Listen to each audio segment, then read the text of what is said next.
All right. All right. We're live. I was just stoically reading, as I do. As I do sometimes. What are we doing today? What are we doing? I guess we have.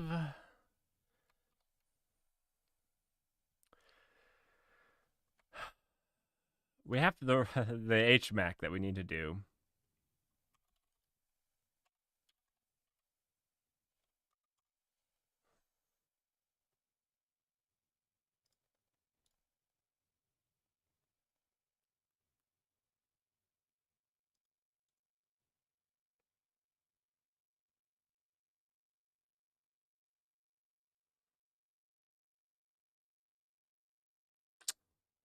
And then we can add a little bit to the null cloud, I guess. We got to work on some UI, got to bust out some Tailwind, but we also need to think about the back end about it some. So basically, I guess whatever anybody wants to work on that joins, we'll jump to that. So I have a couple things in the pipeline. Um, yeah. So let's see. I was going to originally handle the HMAC encryption via or verification via middleware. I think I'm actually just going to do it inline because Actix middleware seems like a pain, to be honest. Um, Not that we can't do it, and not that it's not the right way to do it, but for the initial proof of concept, I just don't see that there's any reason to do the HMAC in a middleware. I'm going to open a ticket. If somebody wants to work on it, it'll be a great thing to work on. If nobody does, it's not going to break my heart because we can get it working securely without it. It's not going to be a security failure. It's more going to be um, uh, just a cleaner way of handling it. Plus, if no one's done it, which nobody has as far as I've found, then it's going to be something that's nice for people. I don't know why I have my headphones on. There's no sound coming out. Always feels weird talking to myself with my headphones on. All right. So, yes, let me pull this up. Let's go here. Where do I want to go? I want to go to Twitch, Rust.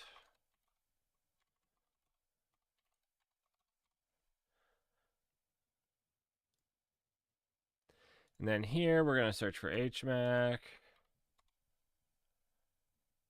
Beautiful.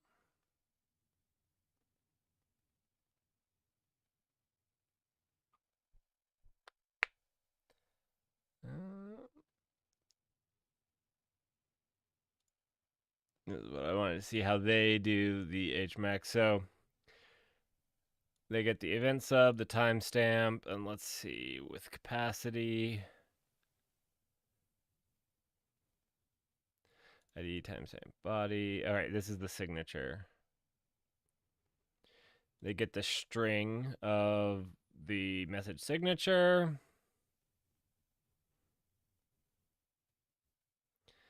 They split it.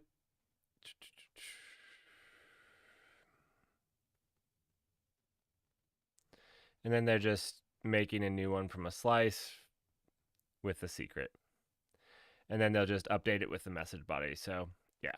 Basically, what you do is you give it the secret, you call update with the message, and you expect it to be okay. Otherwise, you return false, and this fails. Fairly simple. We're not doing it with Twitch. This is for GitHub. But yeah. Anyways, okay. Let's open a project. Let's open a project.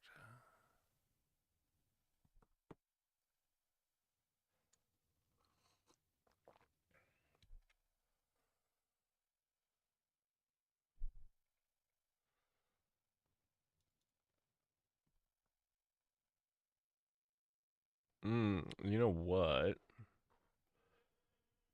We're gonna open up a couple. We have this one.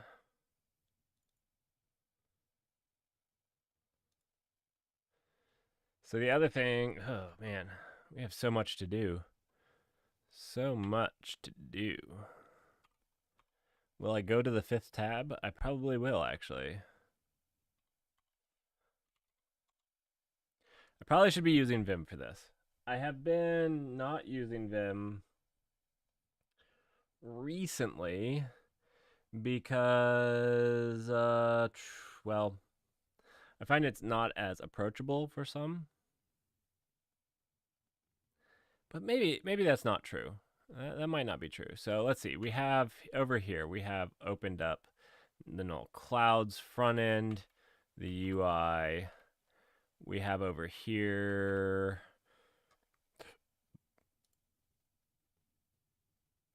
All right, over here we have our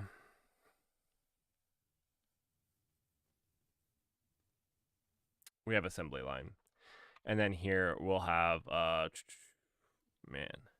Let's see. Do I have NullDB open? I do. There we go. The one thing I wanted to look here was if there was some experiments we could do. So I recorded this video, and I think there's possibly a couple experiments we could be doing that we're not doing.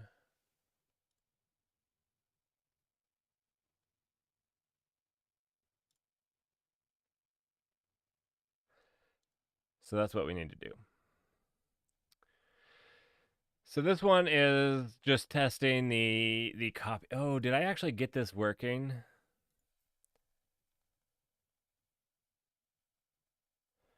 Oh, but I am using bench.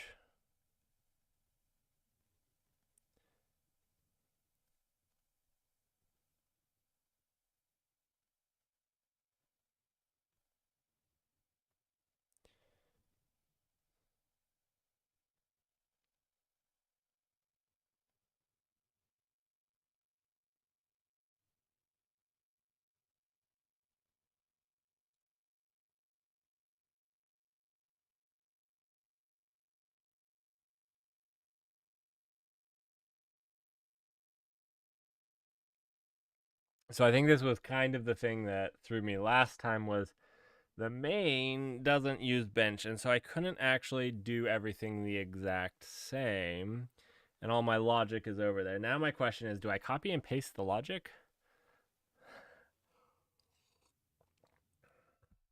I remember what I got upset about here.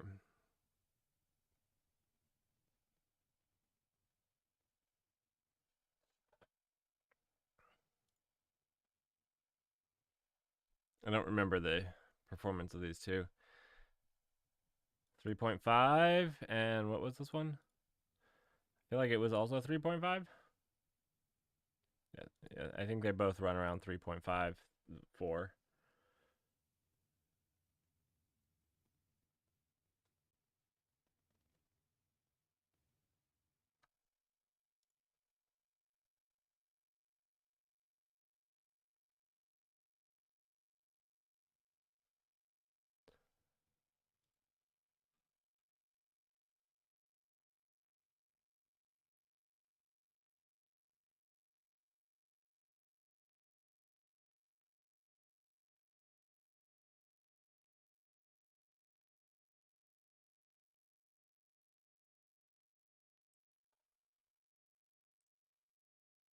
All right, so we wanted to talk about reading from a file. So let's do that one.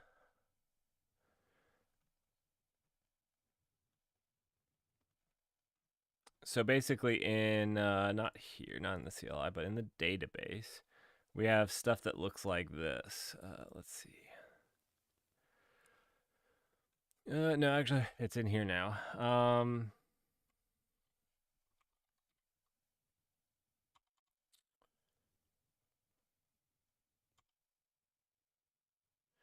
Yeah, we'll do this.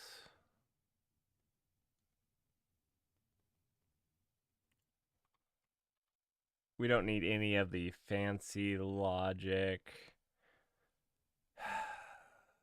I do use this file reader for iterating backwards over the lines.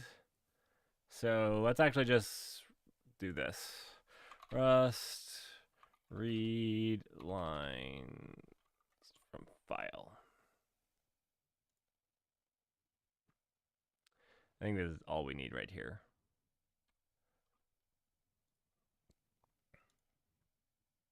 I don't read files very often. I have to look it up. I don't remember. So then let's do, okay, we have, oh, wait, what? Oh, we don't use this anymore. We literally just, 1 second. I'm confused now.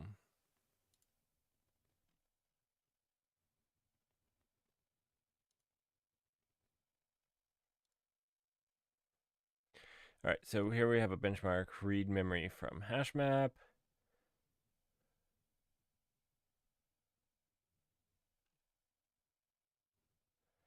Oh, this is where we were starting to read. Okay. We were inserting. We're inserting a lot of data.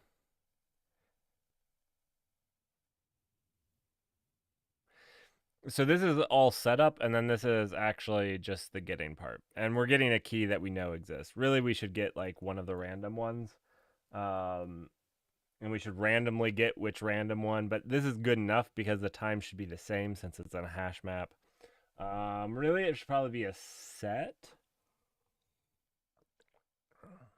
Because we're going to use a set, but I don't think the time difference there will actually matter. Hash map is faster generally.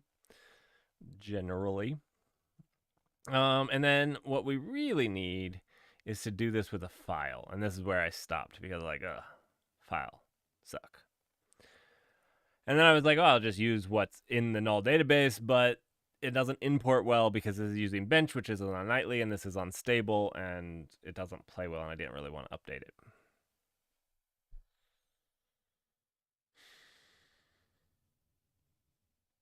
So what do I want to do? How do I make this a good test? We are benchmarking the reading from memory. So let's write a benchmark reading from. We'll want to do a bench of read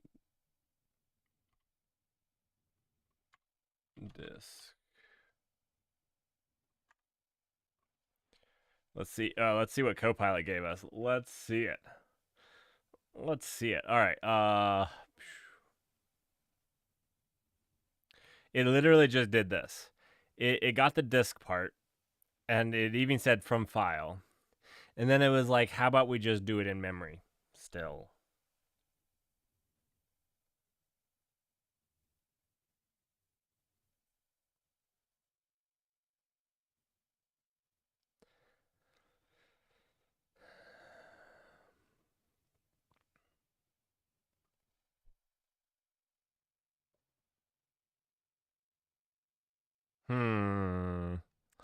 I don't like this. I just wanted it to be easy. Because like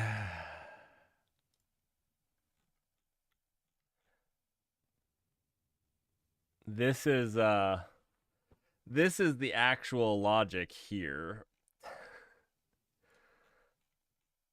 And like I would just copy and paste this if it was that easy, but it's not because this is using all the functions that are in here. So then I could import this, but I think that's what we tried last time and it wasn't. And unfortunately, this is also meant to be spun up as a server. Maybe this is bad design. But this isn't so easy to use. Like this.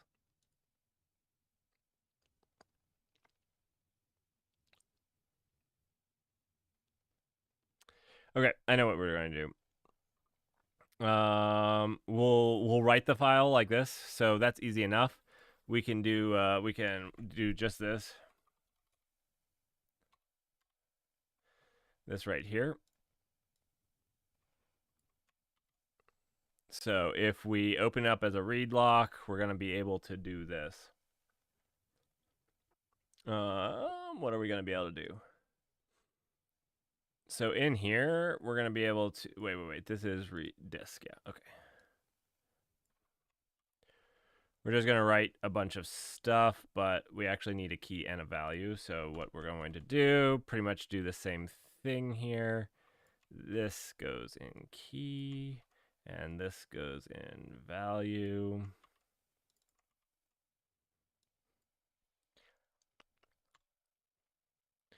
All right. Now we have to open a file. So to do that, we'll just create a new file, which was pretty much in this.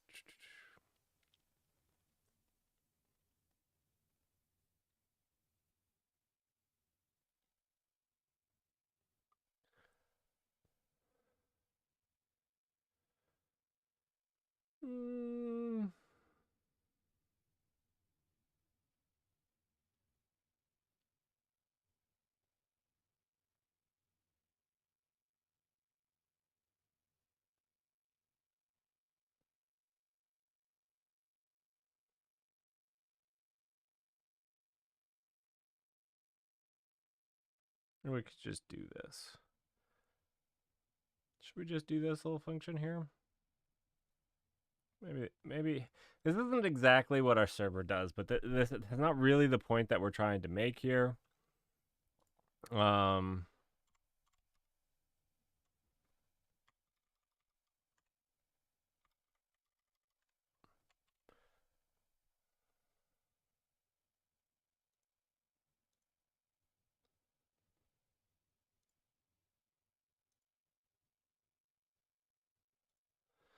Yeah, it's not really the point that we're trying to make.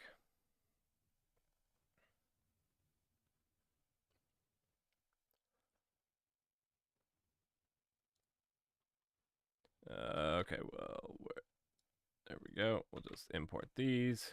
Easy peasy.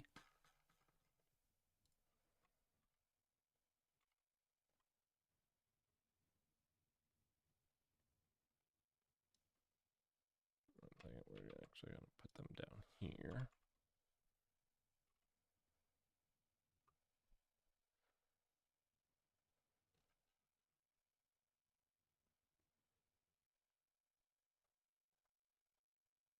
Okay, beautiful. Now we can use this to loop over the lines. We'll have to do something to split them. You know what? Maybe we won't do this because again, it's not a direct representation. We'll literally just print one thing in there. Oh, that's not what I meant to do at all. I meant that. So I'll just put a 10-digit string in there. And then here, what we're going to do is we're going to first write one with just A's. That way we can search for the one with just A's.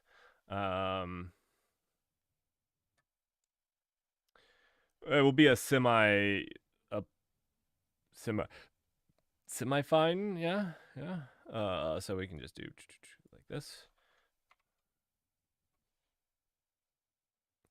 2, 3, 4, 5, 6, 7, 8, 9, 10. Beautiful. All right, and then we can delete this. You know, it would be nice to have a little data before and a little. If it's right at the beginning, I mean, then it's going to get read first. So you know what would be best is if we actually have to loop over, and we'll do it the average number of times. So in this, we're going to change this to 5, and we're going to delete 1 from here, and then we'll do this again on the other side. This will give us what I'm going to call our average case. If our entropy is, on average, it's going to take this, over the lifetime of reading. Again, this is not meant to be perfect. This is meant to now what the test needs to be, what we need to do here in the b.iter, we need to find the file with the all A's. So first we need to read in. Let's get rid of this. We don't need this anymore. No, we do need that. We don't need the hash map anymore. The open file. Where's the open file?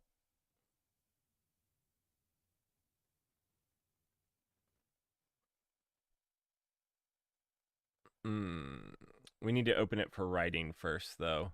So let's just copy and paste what we did up here. In here, this right here.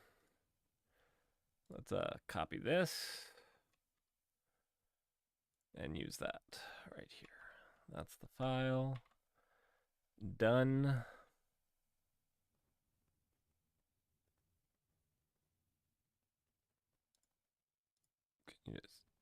Yep. Done. All right, and then for this, we're just going to do a local name. Let's just do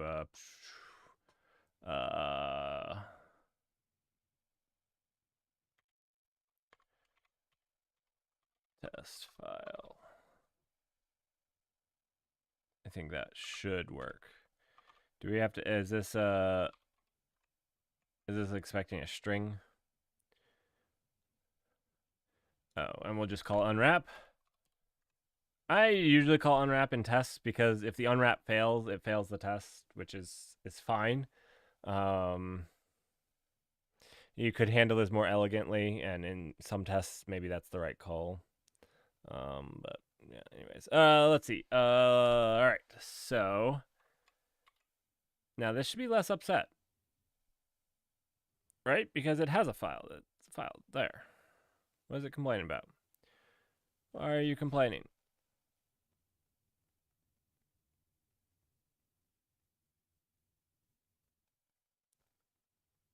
Oh, okay. I just need to use this. Thank you.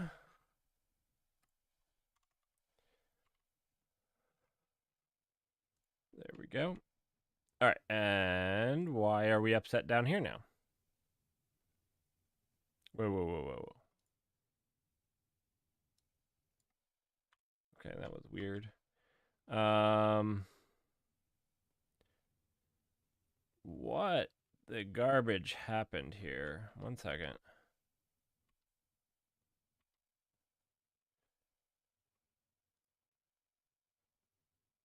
Okay, this should not be there at all.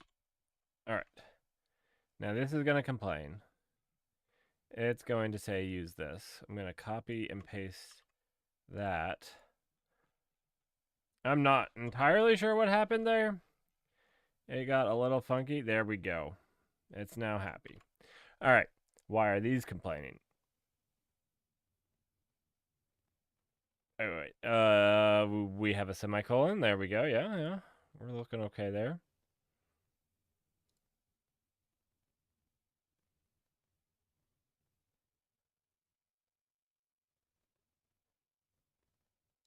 Oh, it's...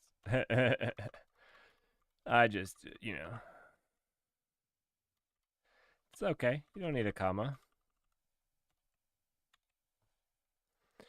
And then why are you upset, data? I cannot find variable data in this. Oh, yeah. That's because data is the hash map. So this is where we need to actually loop over the string.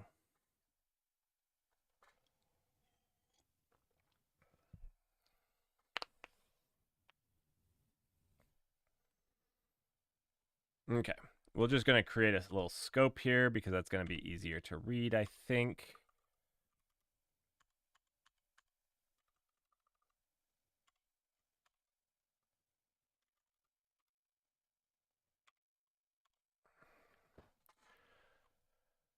All right. Now what do we need to do? We need not data. We need to read each line until whew. Okay, let me think about this. We're going to open the file and read each line. So then we can just use this read lines just like we were doing over here, or what this guy was doing here. We'll just copy and paste this. Boo.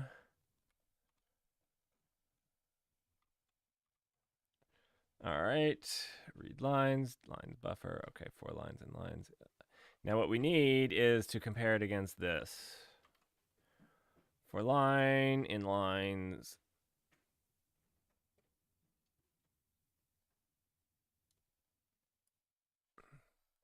And then all we have to do is if let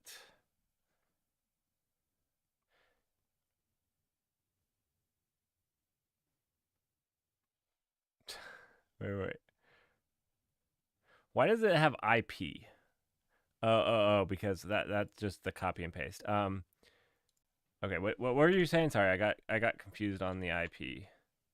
Okay, so if sum all the A's equals, yeah, basically yes, but I don't need the sum part. So if let, oh, I'm saying if let. Oh, that's why it was doing it. I don't want if let. If that's what I want right there, but I don't want IP. That's dumb. Line value.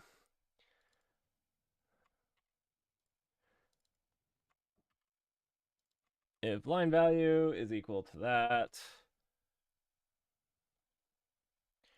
print found it, and then return.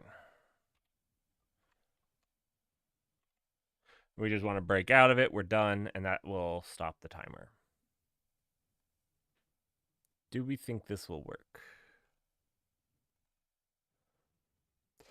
Let's try. Oh, well. It failed. Let's see. Note some details are omitted with the, probably don't need those details.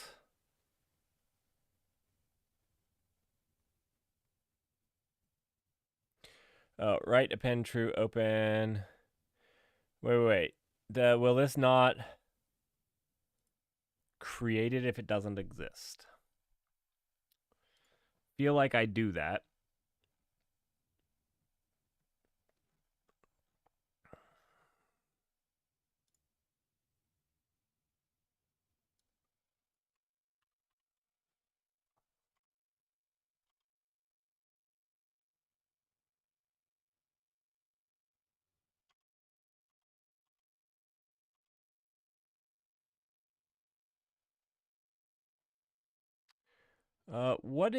Let's actually look at the startup because I know here we get the main log or create it, right?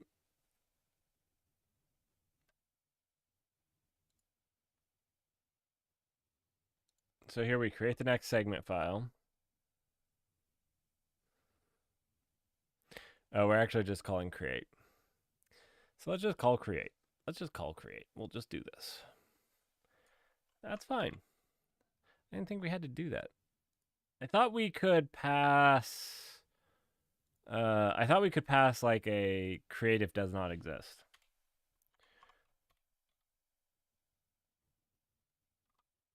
Maybe we can just do that. Maybe that's what it is. Let's try that.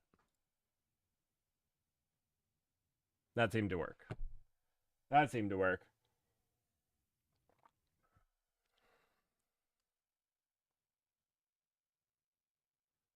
That was way faster than I expected it to be.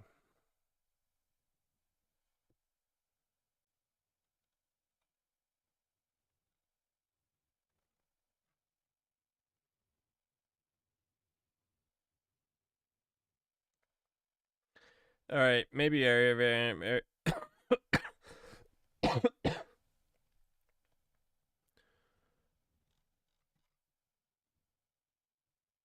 All right, yeah, I don't care if it errors. Let's see. Yeah, we know it didn't error. Noise.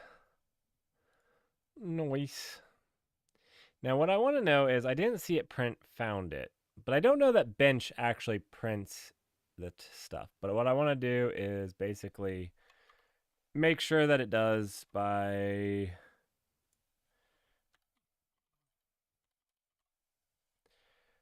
just printing some stuff. So let's see if that works. Yeah, before bench. So this is what I'm worried about is this didn't actually, oh, it's not going to. This is the wrong file. So yeah, that's my bad. All right.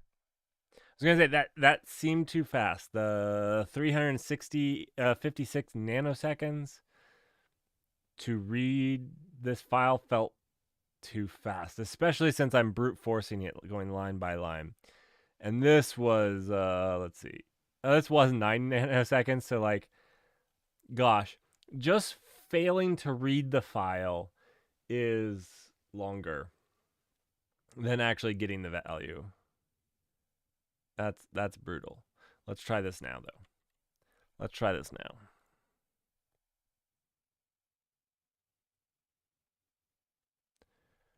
This worries me.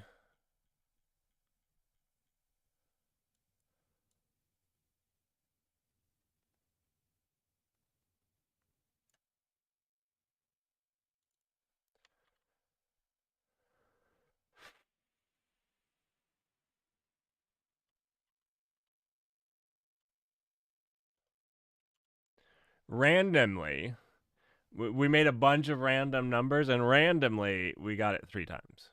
Is that true? That can't be true. That can't be true. That's too often. That's too often. I did something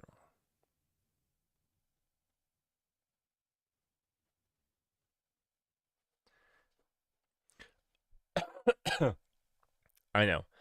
I know what's happening. Each time I run this, it's appending more to the file. So I'm not. I'm not. There's another option here called truncate. Truncate. Yes, truncate is true.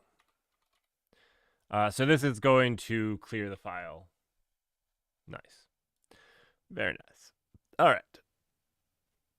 That's gonna be better, but I'm still a little worried. 1 second. What?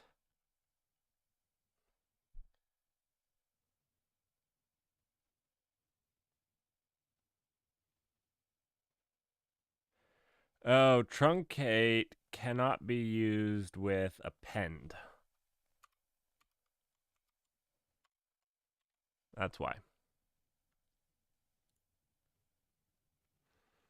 Now it has fewer foundits, but that's still too many. Way too many. So now I'm worried about this.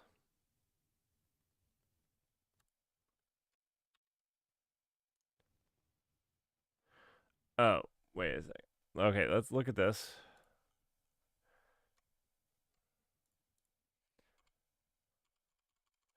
And exactly 1. That makes much more sense. We'd have to make a lot more randoms before we had that many collisions.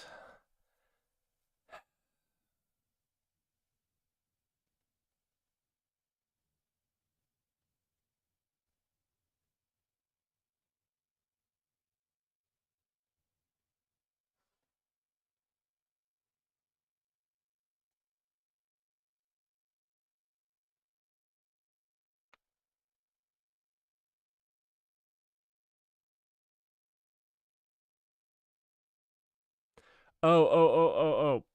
I know why. Because bench runs a bunch of them to get the average. Sorry, this makes sense. Bench does it a few times. So like we could write something here and it's gonna run it a couple of times. If you put it, the reason this only runs once is because it's in this. But bench runs what's in this several times to get the average. So this makes sense because yeah, if we put this right here, which would only run once, it's not in the for loop. It's gonna run multiple times. So basically, what we're going to see now is this should run once for every A that's found, and that will kind of prove what I'm talking about here. Yeah, see, bench is running a bunch of times. Okay, that makes sense. This is a little bit horrifying. A little bit horrifying. We're talking about one. We'll call this one a give me. 1, 2, 3, 4, 5 orders of magnitude slower.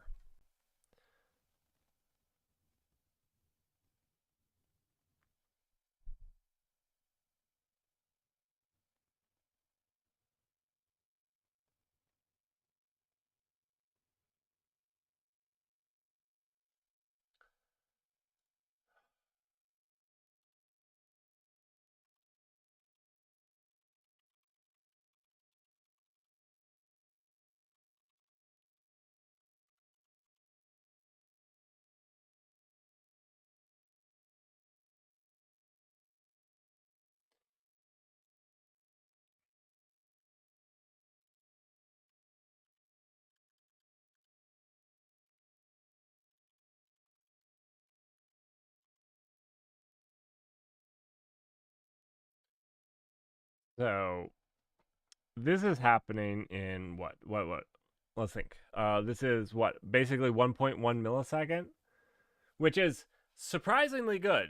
I have a really fast PCI Gen 5 NVMe, so like I have the best drive you can get for a consumer at this point, without, like, I don't know, spending more on the drive than I spent on my entire computer. It's the best drive you can get.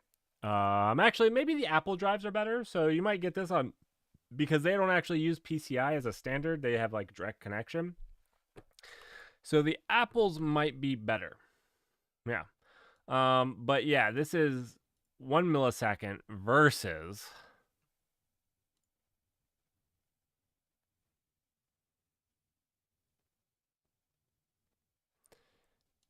9 nanoseconds.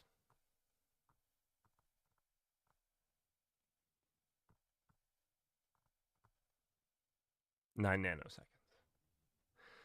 That's actually pretty staggering. So that's kind of the whole point that I went out to prove here, and what kind of what I'm trying to help people understand in the video that I'm coming out with, the difference between reading from a file and then reading from memory. So for those of you who haven't joined, I have a series on technologies used for databases, but it's more than just understanding what's used for a database. It's actually also just understanding how to be a good software engineer and thinking about things like file access.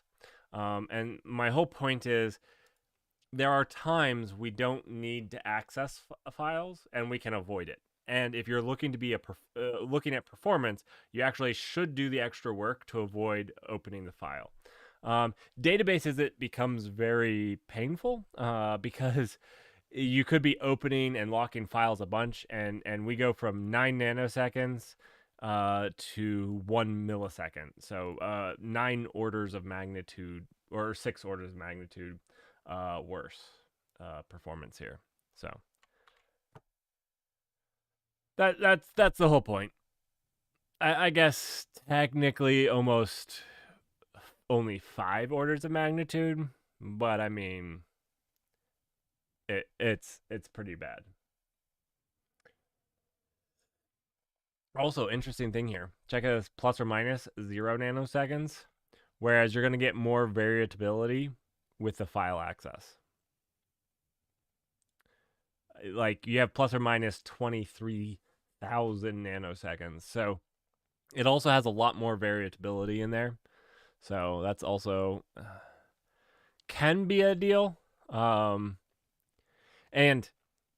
I would say, like, you'll actually have more than this because you'll have read and write locks that you have to wait on. So we're getting exclusive access here, and we're not waiting on anybody for anything.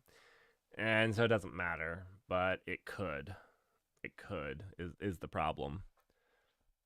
Okay, let's see. This is good. This is good enough. Let's take these out. Also, I don't know. This actually is probably slowing it down. This is probably an improvement. Printing to the console is not a performant thing. So this is probably actually a little bit better now.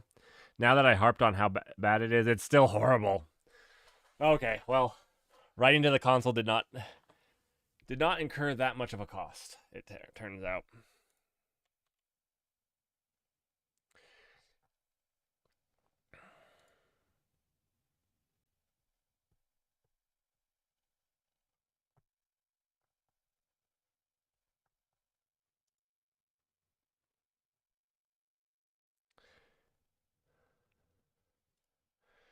All right, those are the 2 tests that I really want to do. So we can be done with this. Let's do something fun. Ooh, this is interesting. Wait, we have okay, this is what I expected over here. What are these two? Oh, we have the null DB here. I don't know why that was open. Oh, okay. Web or this, I'll leave this up to you. Web or stretching. Yep, that's what we're doing. Sorry, that really took me on. Web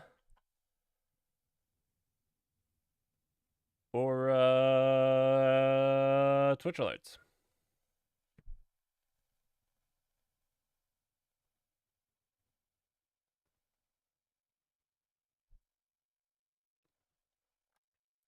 All right, I guess I'll go Twitch alerts.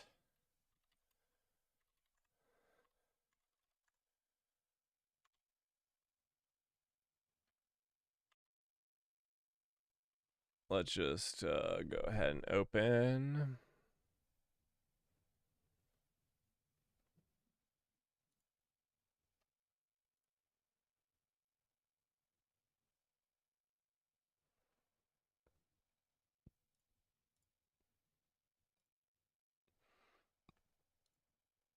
All right, so what do we really do need to store this in a database. That shouldn't be too bad. We really need to think about this, actually. Because I'd like to provide this to a UI. I actually have two UIs that we need to... Okay, let's actually draw this out a little bit. You know what I need to do? I need to, like, save this out.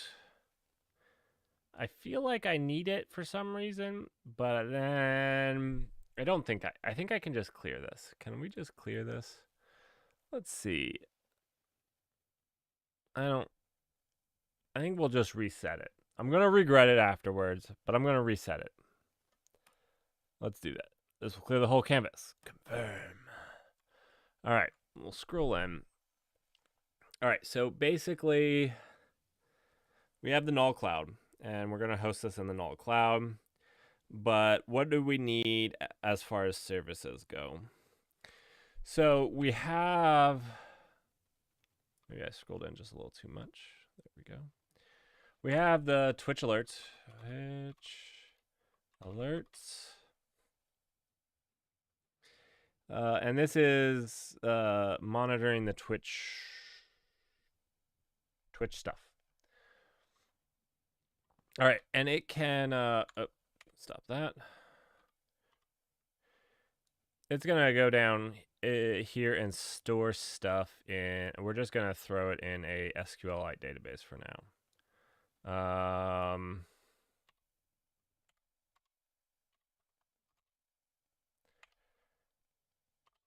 And then Twitch sits out here.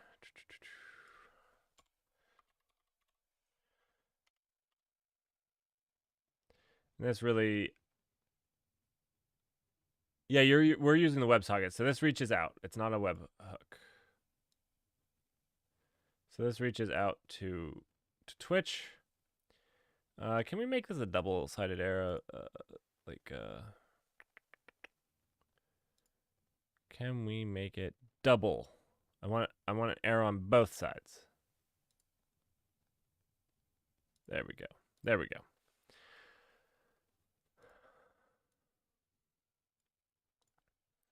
So that's getting twitchy. But then we also need an API for it, because this is going to be a microservice itself that's just around Twitch alerts. Now, right now, this also, if we're drawing this all out, also integrates with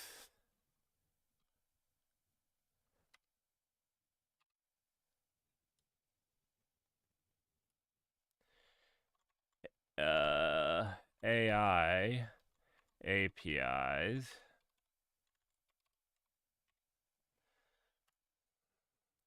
That's more of a one-sided thing. Yep.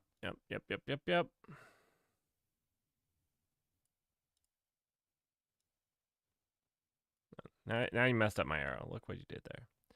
Had it nice and level. Oh, beautiful. Hey, Twitch, you don't have to be so standoffish. You can come down here and join the rest of us.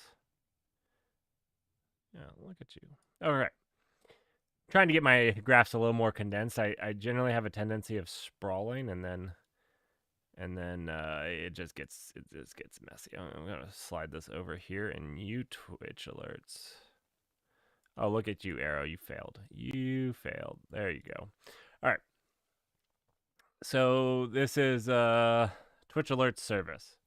I'm tagging it with the word service just because this is ours. Actually, maybe and now I'm gonna leave that off. Okay.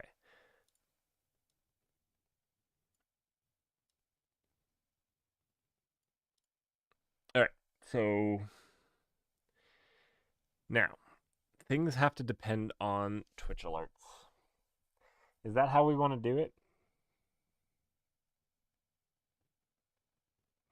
We could make Twitch Alerts not have a database and just call other things that do. I feel like it makes sense for. I think I could argue this both ways, actually. I could argue that Twitch Alerts does all this stuff.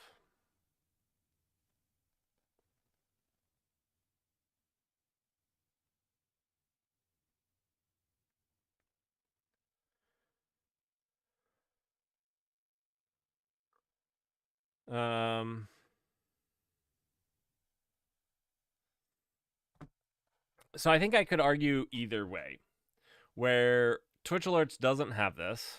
Let's see. I'm just going to draw some lines through it. And pipes its data over here.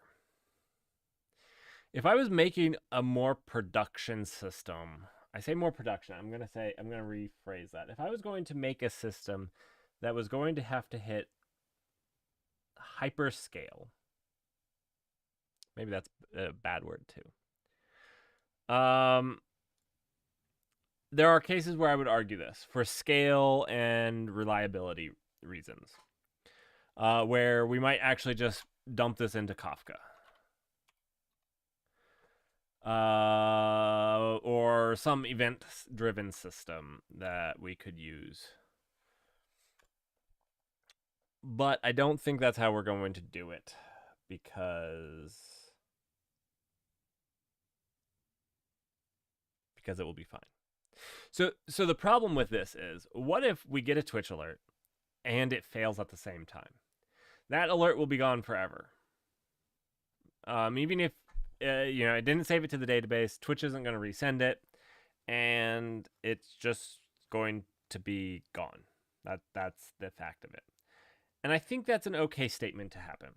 What we could do is make this where there's a bunch of these and they're all running, and so we shouldn't miss it. And when this gets it, it doesn't do anything to it except enqueue it into an event pipeline, which then we know we'll never lose it because now it's in the event pipeline that's distributed, and it will eventually get to a consumer, and or things will act on that event. But we're not going to do this. We're going to say this owns this data. We're going to say it also owns the API, because the other thing that you could do in this, if you're going this path here, is the AIs could happen here. You could have this.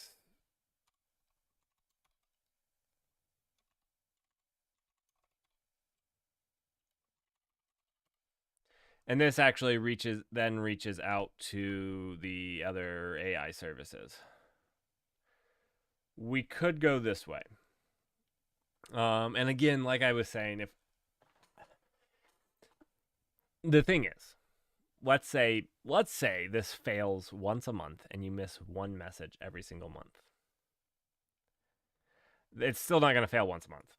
Like, that's still outside what it's going to do. So I don't think we need that. We're just gonna go the good old squirrel route.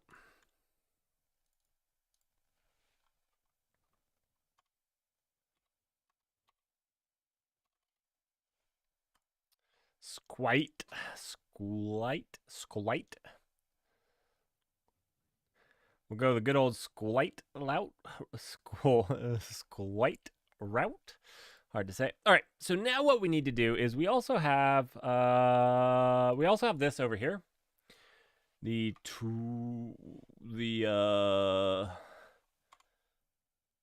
Null cloud UI. And on top of that, we have I'm gonna say main null cloud API sitting out here that serves this UI here.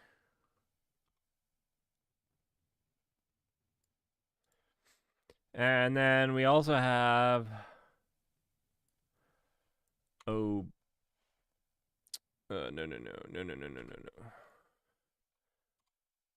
OBS UI. All right. Who owns the OBS UI? I'm not sure. This is one of the things we got to figure out how we want to do that. I think for simplicity, we're going to make the Twitch alerts own it. I think that's the simple thing to do, and I'm voting simple, but I'm not entirely sure on this one. All right, so we have the null cloud UI out here, and we have the main API. Now, what I do want to do is make it where you guys can view all of these that come in. So basically, for each of the Twitch alerts for subscribers and followers, they actually build a journey. They build an epic journey, and I want you to be able to see anybody that's subscribed. I want you to be able to read their epic journey. I think it will be fun. So to do that, this has to have an API to talk here. So this is going to have some service to talk to the Twitch alerts, which is going to have to be a stateful set. And then this, I mean, I'm drawing it separate, but the actuality is it will be part of, this will just serve a static file. I think that's the way it goes. Are we happy with this? Why did I draw you two way out here? Not sure. I was thinking there might be something in the middle. And the only other thing that we have that we could do is store this stuff over here. The main null cloud API doesn't have a database. It is completely stateless. But we could make some service back here that deals with it. But I think just making this own all of it is the right way to go. We will have to expose the OBS UI somehow, which I'm not particularly happy about, because this will be a stateful set, and I don't like exposing stateful sets. But I think it's fine. Can we do this without stateful sets? We could try to do something like Longhorn and have SQL SQLite. I want to call it SQLite. Have it right. Oh, we could have it try to use something like Longhorn. I'm not even sure if anybody's ever done that. Would that work? Or is what I'm thinking just...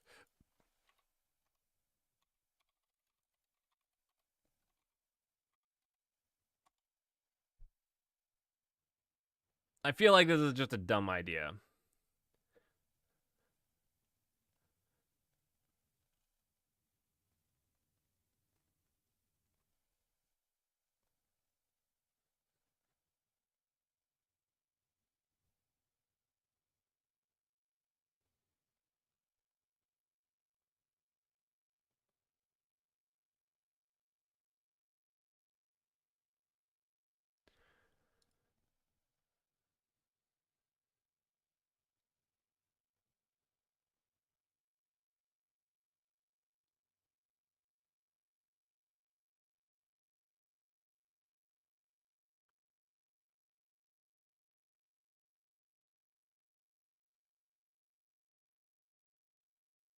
I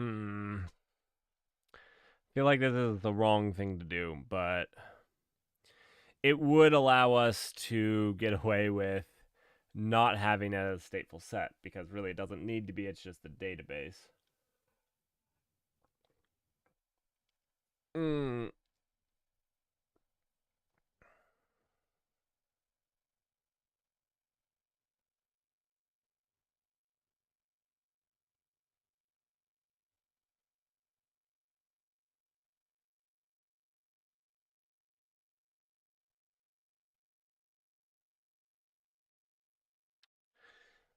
Hmm. The other thing is, should everybody be able to see their journey? Should that be public? I feel like it should be. Yeah, I think that should be. Okay. So you don't have to log into the null cloud to actually access that.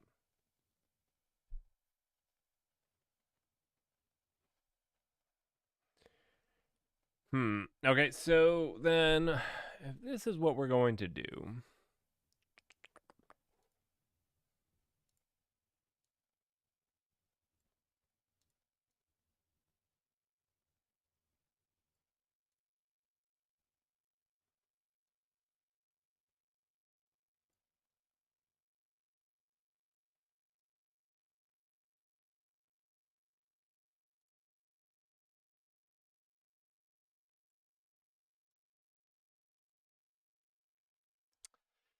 this is what we're doing. Hmm.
I don't know why I keep staring at this. I feel like something's wrong here, but I think we should just get going and figure it out. We have this working and this working. So really now it's just the OBS UI and the Squite. And then obviously also these things. What do we have over here? Okay. So yeah, we have these things to do over here, which just needs a lot of work. Maybe we'll use some AI to help us come up with a fun UI for that. Maybe.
That's looking better. Man, my boxes were out of control.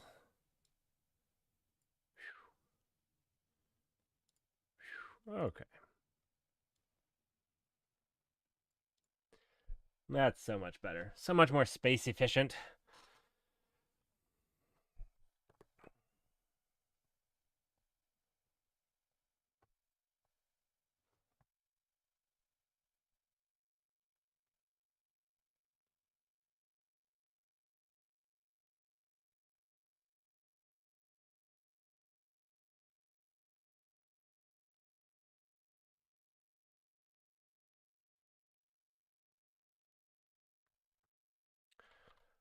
Let's do some Squite.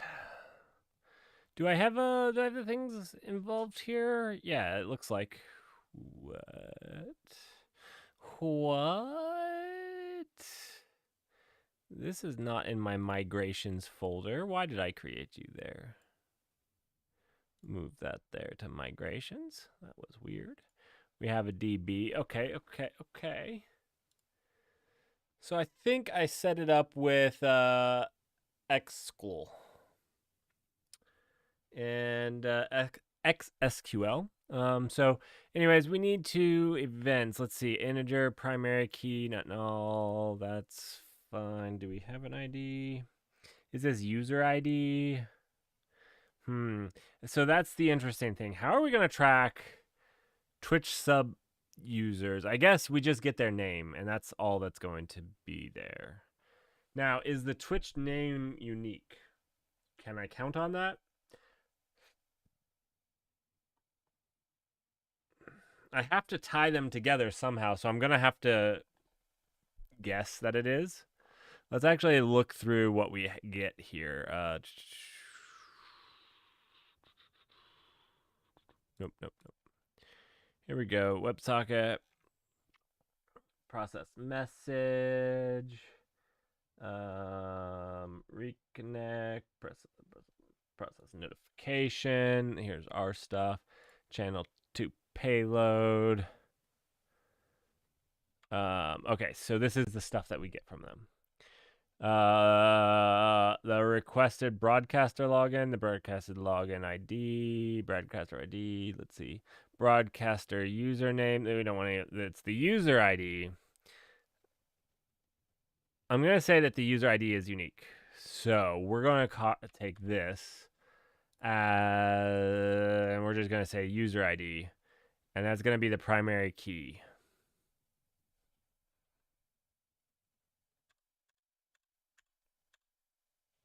Feel like that feels good. Feel like it. We're also going to keep their username because it will be pretty. Username. Yes. Don't care about their login. Followed at. Yeah. Actually, good question. Do we want to keep track of followers? Or do followers not get to join the epic journey? I feel like followers don't get to join the epic journey. But I feel like we should. And really, this table should be like sub events. And then do we also create a table for follow events and like their journey starts with a follow? But then my question is, what if somebody never follows and subscribes? Maybe I'm thinking too far down the line, but let me think about this. Sub events, and this will be this will be, what will this be? What will this be? This will be follow events. Events. We'll keep track of them for right now. And this will have the username, user ID, blah, blah, blah, blah, blah. And this will have follow at. I don't know if this has a time, a date time. We're just going to say text for right now. That seems right. Also, when it said user ID, I believe this is an integer. Let's just make sure. What is user ID? Oh yeah, this is a braid. It's a number. How do I know? Because it says numeric. That's how I know. Okay. I'm not a particular fan of braid. I get what it does. Maybe I'd be more of a fan if I used it more, but I don't use it more, so I'm not a fan because I don't use it more, and it's a little confusing. But I know it enough. Okay. Let's go. This is the follow payload. Let's go to the channel subscribed. Let's see. Subscribe. Here we go. Channel subscribe v1 event payload. Okay, so we get is gift, tier, user ID, user login, username.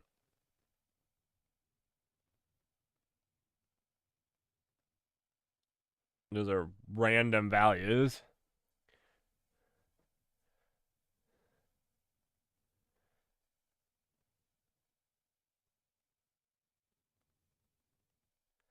This doesn't seem like enough. How do I know how many months they've subscribed?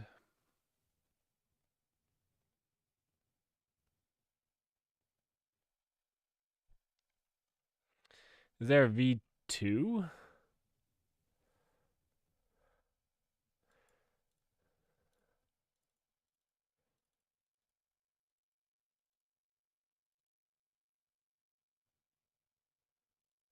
I see what you did there. I see.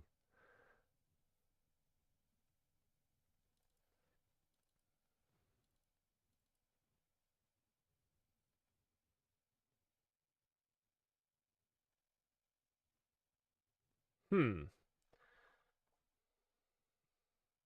Do I have to keep track of that? That seems like a pain.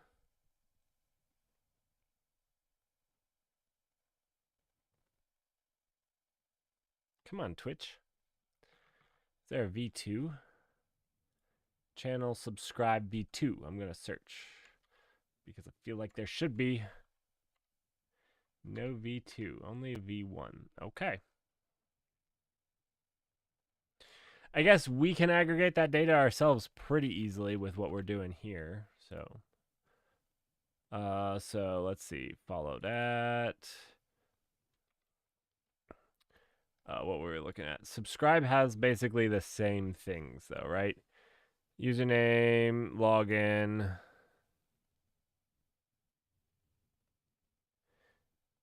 Okay, so tier. Tier is 1. I don't know why I keep switching those.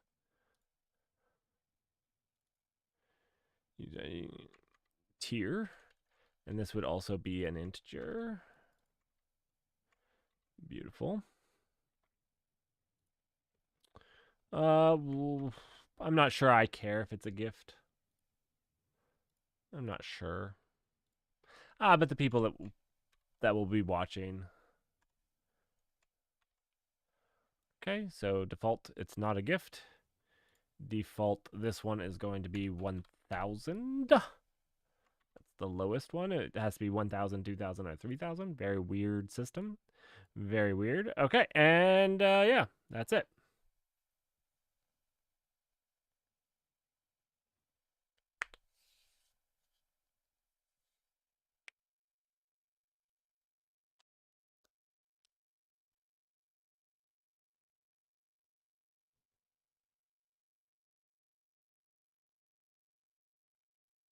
So these are our 2 tables. Actually, do we have a time? We might put the time here as well.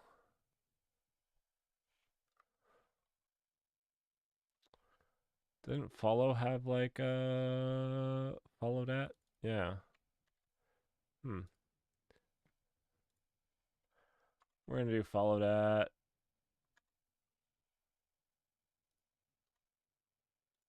And then we're gonna do subscribe.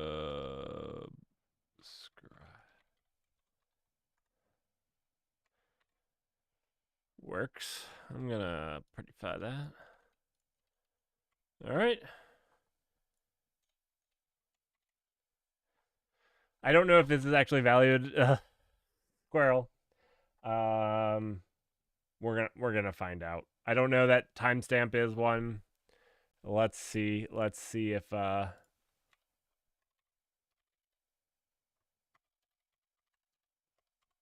it seemed like GitHub Copilot knew what I was talking about.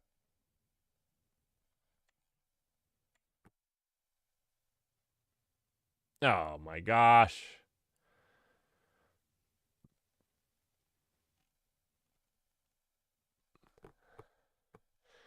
I hate date times.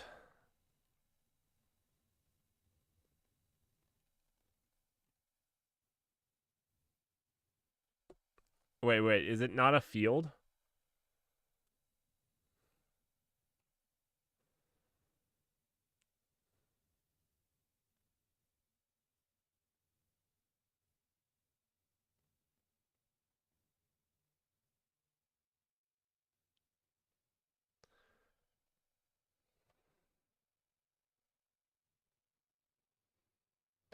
Oh, dude, you missed the first episode? Okay, so, good to have you on. So, what have we done? Okay, so first, we just talked a little bit about this. You missed a lot. You missed a lot. It works. It works. Let's do this. I believe you followed, but give me a second. Give me a second. You can unfollow and then follow again, but give me just a real quick second. I need to source a file, a super secret file with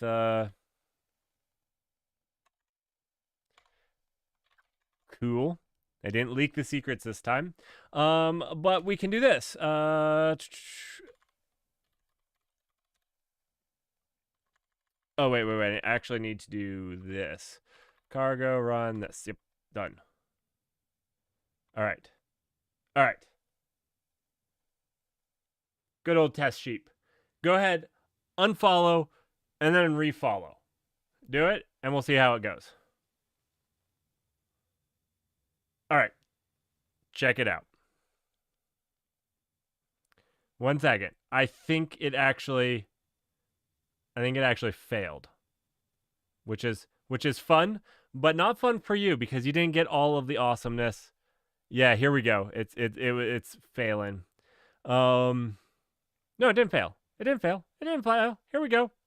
It took it a little while, but so it took you. Here's your follower. I don't know. It wasn't doing this beforehand. It failed the ping pong, but so we received it. The reason it takes a delay is I actually hit several APIs, and we'll go cover this. This is interesting because it's almost like I failed to respond back to it. So basically, you'll notice that every once in a while it does this ping pong where it basically says, "Hey, are you still there?" And I say, "Yes, I'm still there." It's just a WebSocket formality. But what happened is you followed, and then I made this beautiful thing for you. So basically, for the Twitch alerts, my idea is that anytime that somebody subscribes, and right now I'm doing it on follow as well, they get a personalized story about them. And so this is this. Once upon a time in a world where Rust programming language was the only language spoken. It was a spoken language back then. It was a spoken language. There lived a programmer by the name of Flower Boy. He had been fascinated. See, this is a personal message that you're going to get, a personal story. And the greatest part is, I actually think we're going to get it on the Null Clouds UI. So basically, you're going to be able to go to the website and see your story. And I think like every single month that you subscribe, I'm going to try to get it to add on to the story, personal story about you. So right now it's just in my terminal. But yeah. By the concept of null, and he spent countless hours learning how to manipulate it with his code. You're fascinated by the concept of null. One day, a flower boy discovered something incredible. He had come across a piece of code that allowed him to bring null to life. My goodness. With his knowledge of Rust, he was able to create a small robot that was powered by null. The robot was unlike anything Flower Boy had seen. It had the ability to move without being limited by physical boundaries. It could fly, swim, and even phase through solid objects. Flower Boy decided. Anyways, I think I need to make them a little bit shorter. I think I need to make them a little bit shorter. The other thing that, and this might be what happened here, was the AI that responded to this took a lot longer than normal. And so I think that's actually why I failed the ping pong, is because this was consuming that. So I almost think that what I need to do is I need to I need to not pause the webhook, I guess, is basically what I'm saying. Is because every other time this has been okay and it hasn't caused problem, but I failed the ping pong, and I'm starting to think that's why I failed the ping pong here, was because if we go over here, let's see. This is not the best code, but basically when I'm processing the notification, I handle all the AI stuff right here.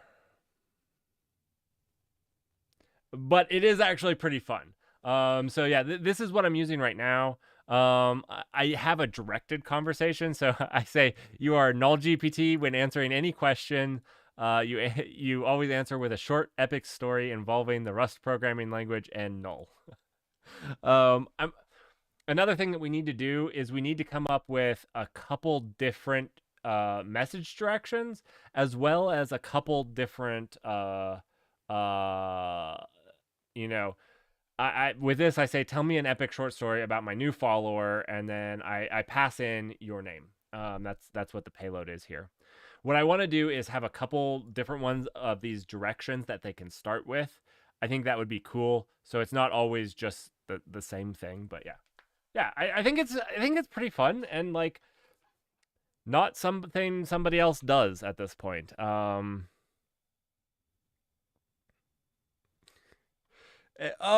you ended up naming it null GPT, just like my AI. There you go. Wait, it's Rust that made it all possible. It's gotten a little confused, but I did tell it short. I guess I said epic and short in the same word. I was kind of thinking like Lord of the Rings esque story, but very short. We'll have to. We're gonna have to work on our prompting. We're gonna have to work on our prompting, but yeah, that's what we've got. Um, and then yeah, I was trying to think about exactly how it was going to work here, because I do have this, but it's kind of separate. I had thought about putting in here, instead of this, actually, basically inverting this, and my thought was if I was doing this for like, if I was gonna provide this as a service, and do it right for like large scales, large amounts of people, this would actually be like a Kafka topic. Um, and this would just it wouldn't store it locally. It would just publish things that then would be handled and stored in other bases, other places. I think that's what I would do. And then this thing here also wouldn't deal with these things, and it wouldn't have this here either. It wouldn't have any of that. All it would do, actually, it would still have the Twitch part. It would just have the Twitch part. It would basically make the Kafka topic, make the event, send it down the pipeline, and then there would be, a thing that did the AI APIs. There would be a thing to make the OBS UI and whatnot. Anyways, so for right now, this is what I think we're doing. So we have this done. We have this kind of done. And I mean, this is not completely done, but it's working. It's working. This is also working. What I started to do tonight was persist it to Squite. Trying to get that. Russell wants me to call it Squirrel. I think Squite is better because people will think that I actually think that's what people call it, which is fantastic. And then the other thing is basically to get it to show up in OBS where you guys can see it. What I need to do is make it a web page. I need to make it a web page, and I could do that over here, but then this would almost need to have like a WebSocket here, like yeah, this would have to have a WebSocket here, and the front end would have to have a WebSocket to the back end, and I don't want to deal with that craziness. Like that's too much work for what I want to do. So what I think what I'm going to do is the OBS alert that comes out is going to be hosted by this code base here. And then what I really would like to do is those people that subscribe and get those epic short stories, they will be able to go to the Null Cloud UI, search for their name, and find a page. And basically, I think the idea is, how we're doing this directed thing where we're doing it? What we're going to do is we're going to do another directed message, but we're going to use the last, the last story. So we're going to go here, and we're going to feed this as the direction. We're going to take this and say, this is the direction message. And then we're going to say, can you please continue this story? And so when they resubscribe, it's going to actually take their story, expand on it. And then you'll be able to come here to the Null Clouds UI. You'll be able to go to like supporters, and you'll be able to search for your name and see your whole story. That's the idea. We'll see if we get there, but that's the idea. I think so far. That's what we've been working on. And right now we're just kind of thinking through the databases. We don't have to get them perfect. I say the databases. One database, the two tables. So far, we have subscriber events. We have follow events. All right. One thing that I just realized that we're blaringly missing here is am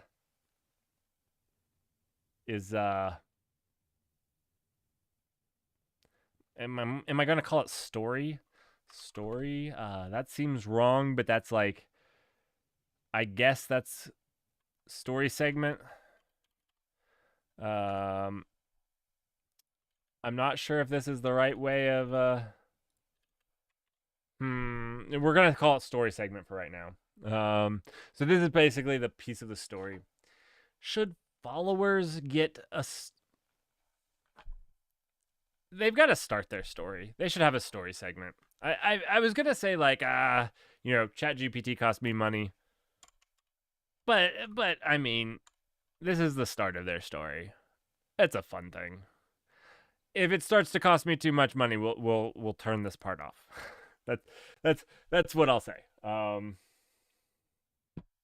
It's really not expensive though. Also, I'm hoping eventually to run that part locally. So I've applied for Llama. I've looked at testing out running some of the other ones locally as well. So I hope. The only problem with the local ones that you can easily run locally, they don't work quite as well. Right. The whole idea is that everyone will have a generated story. And the longer you subscribe, the longer you support what I'm doing, which right now what I'm doing is this, the more of a story you'll have. You'll have a bigger, longer story than anybody else. Whatever. I just thought it was a fun little reward while we're learning to program in Rust. All right. Let's see. Do I need anything else? I might need to save.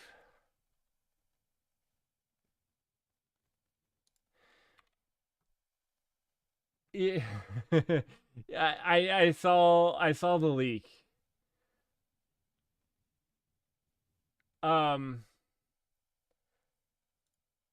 So I could get it that way, but I prefer not to. They have a way for you to apply to use it and get it. They said I think they're planning on opening it up. That's like what it sounded like. So I'll try to get it the right way. My biggest problem is generally, like, if you look at this is pretty awesome. Every single time I've run the small set ones, the reduced sets that you can actually run reasonably well on a piece of home, not on a distributed set of machines, they just don't do nearly as well.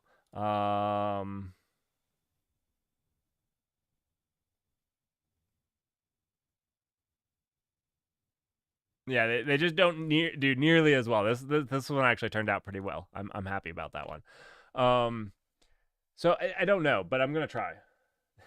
But yeah, 230 gigabytes is quite a bit. It's like a modern day video game. All right. Let's see. We have story segments. We have when they subscribe, when they follow. Wait. This is the sub event. This is a bug. I don't know.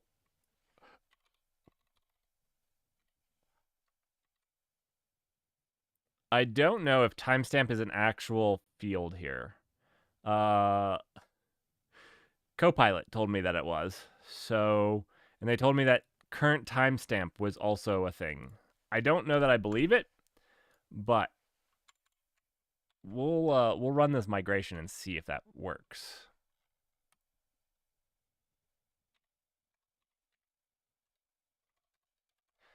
Is it run migration? Let's see. I'm gonna say no.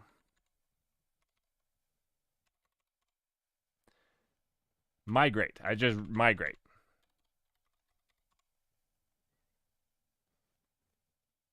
Migrate run instead of run migrate.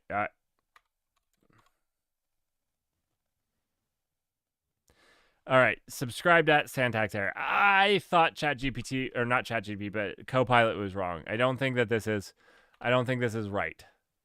I was looking at this and they didn't say that it was actually a value. I haven't worked with SQLite for a very long time, so I think we just store it as text. A time value could be any of the following formats below. The value is usually a string, though it can be an integer. So I think just text is.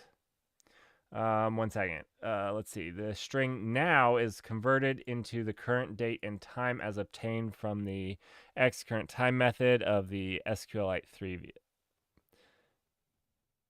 At the now argument to date and time functions always return exactly the same value for multiple invocations. With the step is called the.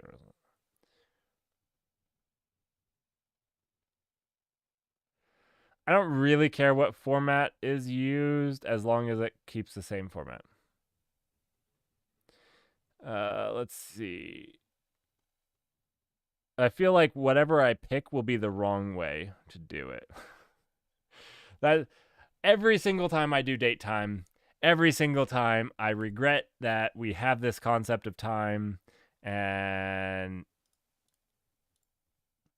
I do it wrong. Okay, wait.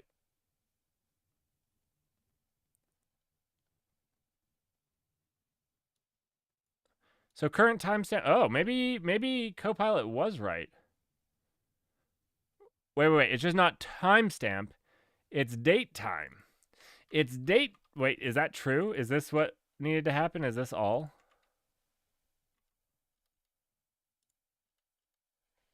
Or is this person lying to me? I feel like they're lying to me.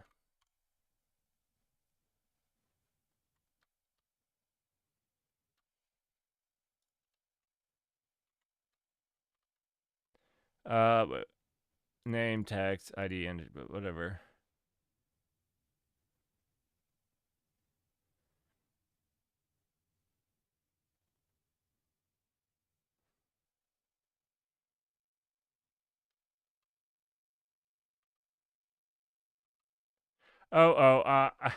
It's actually complaining because I don't have my commas in play. Silly me. Silly me. All right. So that's pretty cool.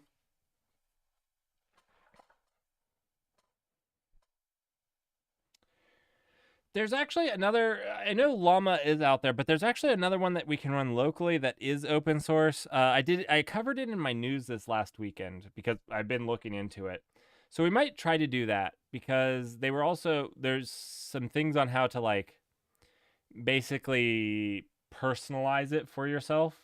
So I think that would be some fun streams anyways around personalizing an AI like that to work for yourself. So yeah, I think that would be fun as well. And getting the AI. I'm happy to use ChatGPT. If I can run it myself, one, it will be cheaper, and two, it's I think fun, good content to learn that type of stuff. And all my YouTube stuff and Twitch stuff is out learning. So you know. All right. Is this all that we need? Let's see. Let's look at our drawing. So when we're displaying it, we'll have the username. We'll be able to basically select everybody of the username. That's actually going to be an expensive thing. So we'll have to index on their username. Let's see how we're going to access this. Shoot. So actually, we'll do it by user ID. It's already the primary key because that's the unique thing coming. This is actually perfect. So when we, oh, but this can't be the primary key. Ooh. Okay, I made a boo-boo. This can't be. Because what I was thinking is like, okay, thinking about it down here, you would have, this is kind of cool. It came up for how wrong we saw that ChatGPT was, or not ChatGPT, Copilot was wrong up here. Very nuanced wrong, but wrong. It also does some pretty cool thing. It came up with rate events, like, oh, let's say rate events, which user the raters rated at. Okay, so somebody that raids the channel should also get a fun story made about them. I think people that would raid me, if anybody ever raided me, would find that hilarious. So we definitely are going to do a raid event. So this is staying in there. This is happening. Okay.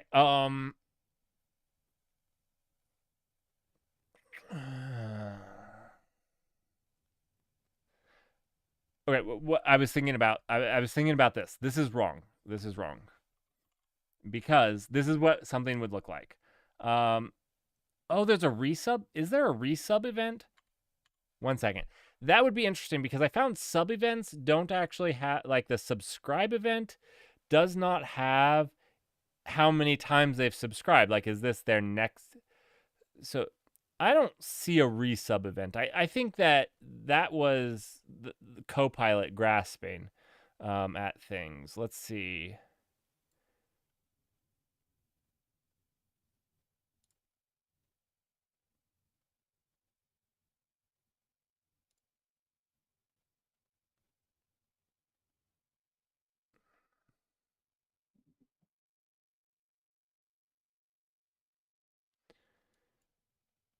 Maybe there is another one. It's not called. I'm gonna have to look through this API a little bit better. Twitch's API is a little not exactly how I would have done it. Oh yeah, so it's this resubscription.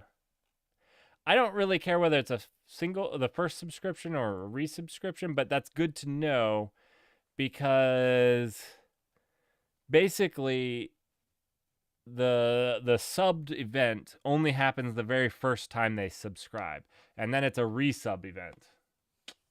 We're gonna have to compile all that, but that's for future Merrick, not current Merrick. All right, so here what I wanted to look at was how in SQL do we do a comment? I haven't done it. I just want to comment. I don't know. We're not going to save it, so I'm just typing it in. This is what a row is going to look like. It's going to have the user ID, username, message ID, subscribed at, and story segment. What is message ID? Wait a second. Am I just like completely off my bonkers here? What is message ID?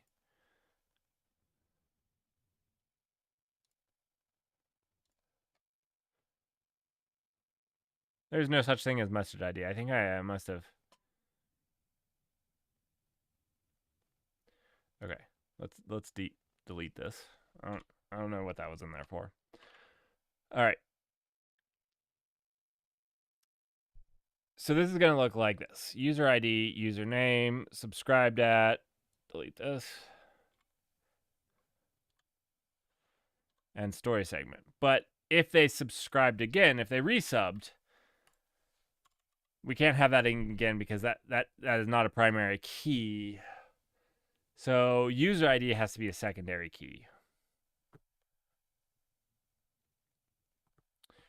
We don't have a primary key. Now we could just do an auto incrementing primary key, which would be fine. I thought that. Now we could redo this a little and just keep appending to the story segment. How long can this text field get? I don't know in SQLite.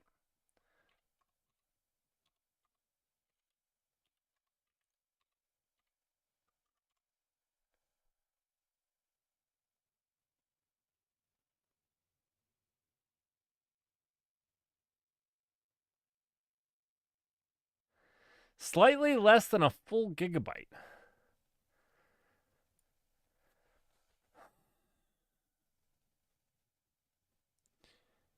So what I like about just appending to this is it keeps our database fast. If we can have the user ID as the primary key, that will be nice for SQLite. Very nice. We don't have a ton of records. We'll have exactly 1 record per subscriber. Now, the other thing that we could do here, the other thing that would be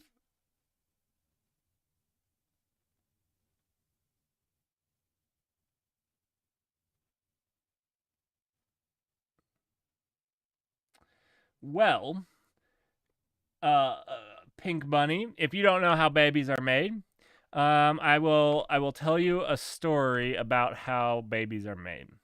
It's quite a bit of work. It's quite a bit of work, to be honest. And it requires first going, every baby that's made, the parents have to hike all the way up Mount Everest. Believe it or not, every parent has made it all the way to the pinnacle of Mount Everest.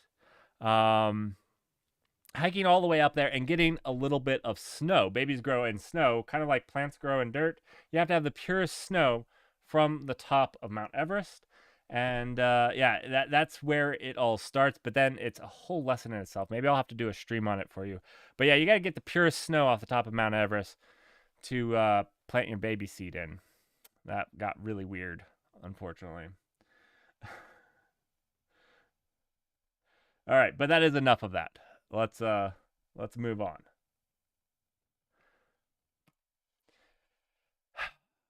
So the other thing is we'll just do this. Create a table if not exists. And we're going to call this sub messages. I think this is probably the most idiomatic way of doing it. And then with this, the user ID is not the primary key. The user ID is something we can correlate on. We'll just probably have like just a, I don't know, we'll do ID. I don't like just flat IDs, but whatever. How are you doing, Pink Bunny, by the way? Hopefully you're doing well tonight. Or morning. Or wherever you happen to be. I don't know. It's night for me. And then we can just put the story segment in here. I think that this is the most idiomatic way. Ugh. I've worked in NoSQL databases for a little too long at this point, probably. I am not running this on Aerospike, though. That would be brutal.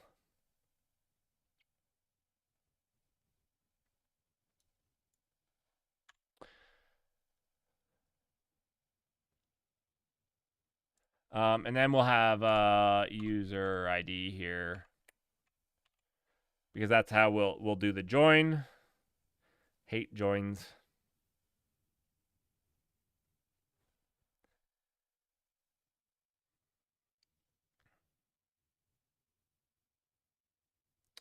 Pink Bunny, if you want to see something cool, I can show you something cool. We are programming something in Rust. I don't know. But I don't know how much you've been around to see, but we are making the most advanced AI powered Twitch alerts. So a couple of weeks ago, people were asking. People have followed and subscribed, and I haven't had any Twitch alerts. And I looked to set it up, and there was no real way to do it yourself. And so I wanted to make a really definitive open source project that was the way to do Twitch alerts. And that's what I'm doing. It's written in Rust because it's the superior language used by the gods. And yeah, anyways, it doesn't all work yet, but we can run it. Not by migrate. We can run it like this, though. So if you want to follow, you can see some of the awesomeness. I'll leave that up just in case you decide. So it'll be listening. But if you want to follow, you can see what it will do.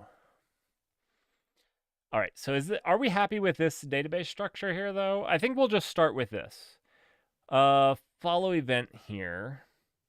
Now, for follow events, we did decide that they should have a story segment. Should the story segment, should we have a new table, or should it just go in with this one? I feel like it should just go in with this one. So we should just actually make this story segments here. Story segments? Nope, nope, no. I don't want anything more. And then we delete that. This has story segments. Now, what we can do here is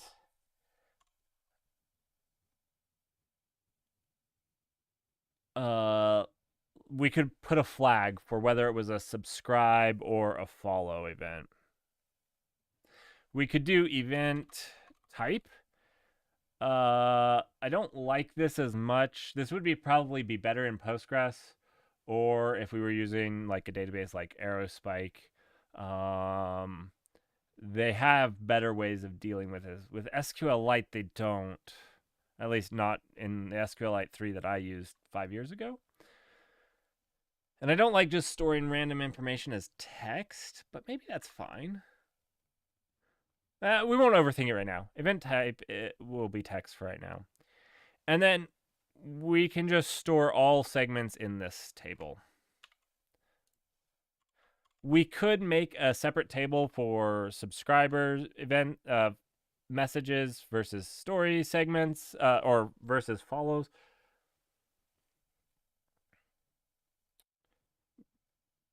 And I don't think that's necessary. We'll regret this.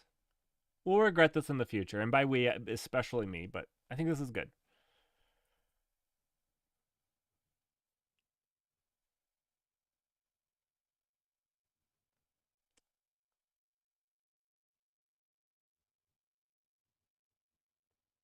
Okay. Yep. This is good.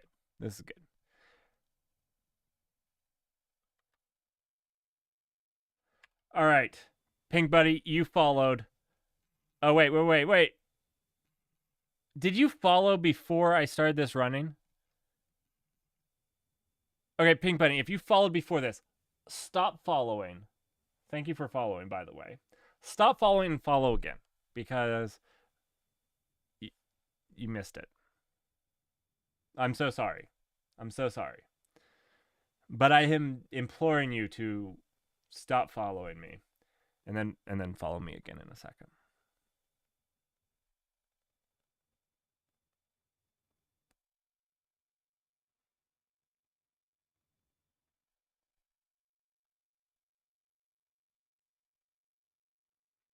It's not often you get a Twitch streamer that asks you to unfollow them, so hold on to that. It's precious moments like these that we live for.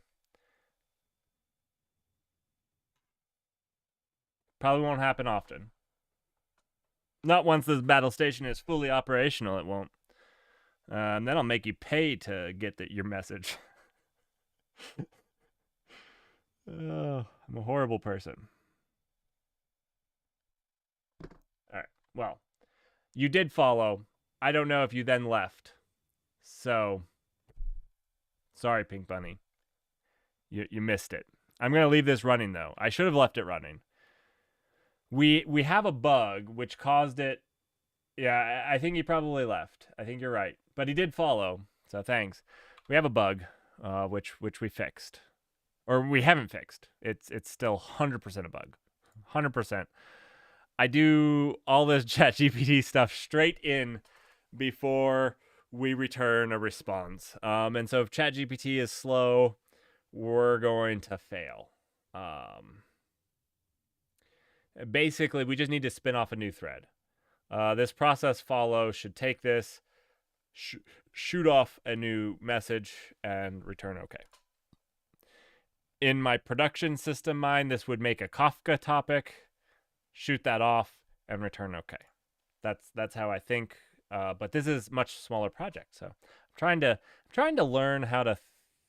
I have been in like that enterprise world for probably a little too long. I have forgotten a little bit of like it doesn't need to be that. If I missed one because it failed, it's probably not the end of the world. Because I'd probably be streaming and everyone would know it failed. So. All right, so we have the database. We have SQLX set up, I believe. Let's check our cargo toml. It should be in here. SQLX. Beautiful. Let's go actually read the database. So for this, I'm actually going to go to another project that I already did this with. Oh, it was in this project. This project. Good, good, good, good. In the server, in the source, in the main. Yeah, beautiful right there. We're not going to do this connection manager garbage that somebody wrote here. We're just going to do this. Let's see. We're going to copy and paste this because this was actually pretty good. Pretty good. I like this piece of code that I wrote to manage that. Where do we set this up? Oh, good point. So basically, our WebSocket client is going to need a reference to the database. That seems gross. That seems gross. Is that what we want to do? I feel like that's not what we want to do.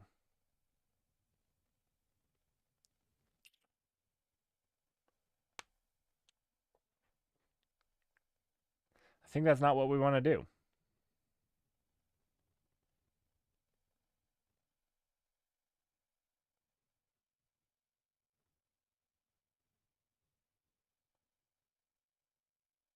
Maybe it's what we want to do right now. Because yeah,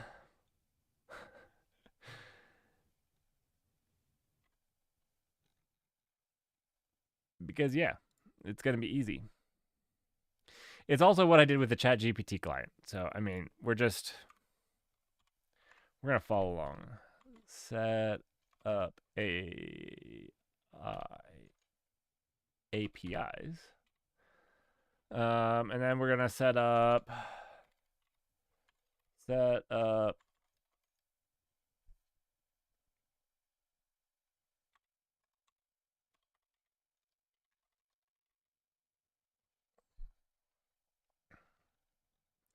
we're going to make it its own function, though.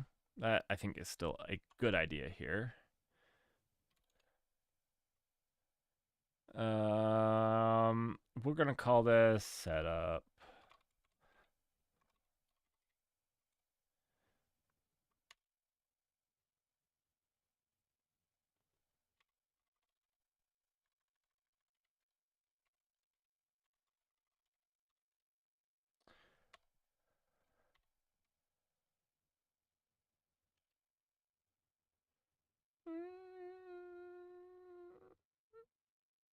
This is really, really close, but not close.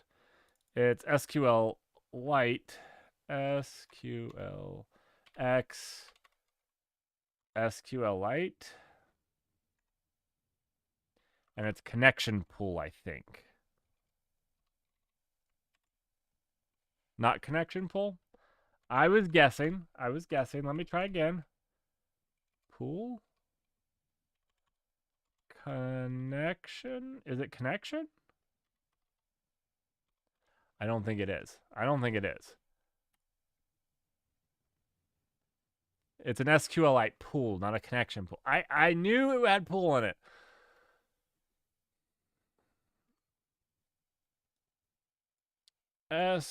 SQLite pool. Wait. It's a pool, not a pool.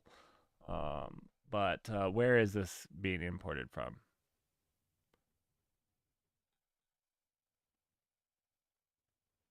Let's just slap this in our use file here. Sometimes that just makes this happier if you just tell it. Actually, it helps Copilot a lot if you actually do the imports first, and it's like, oh, I can use this from this import. It's much better about that. Yeah, see, everything works better that way. Okay.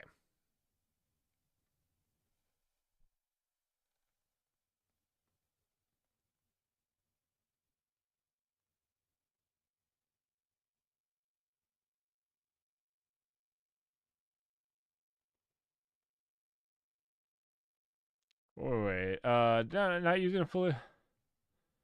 I am. Oh, I see what we're doing here.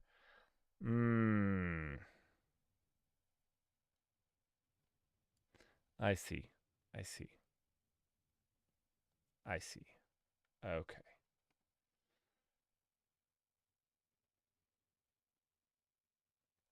This should still be fine though.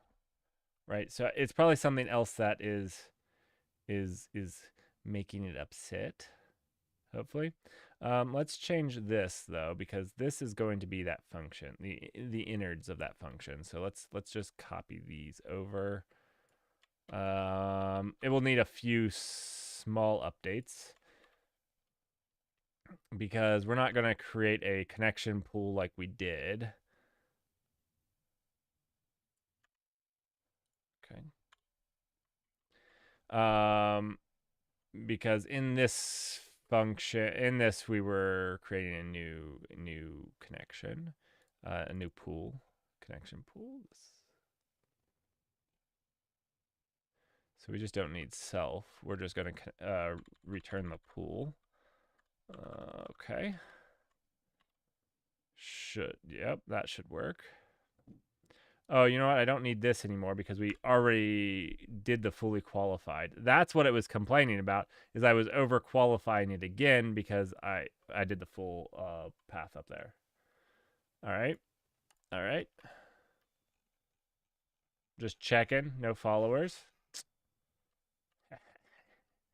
Okay, let's see what we need to. Okay, this should be the string. The file name should go right there. Done. Why is await complaining? We are on a return statement here. Let's see. Oh, well, you know what? Yes, it is. Yes, it is. Don't tell me this function's not async. It is too. Let's see, run migrations. Let's see, event arg. Okay, production to string. Seems decent. Failed to resolve. Oh, yeah, I will include this. This is probably a little bit more production-y than what we have right now. Basically, this allows you to run two separate things of migrations. These are the production migrations versus the development migrations. Yeah,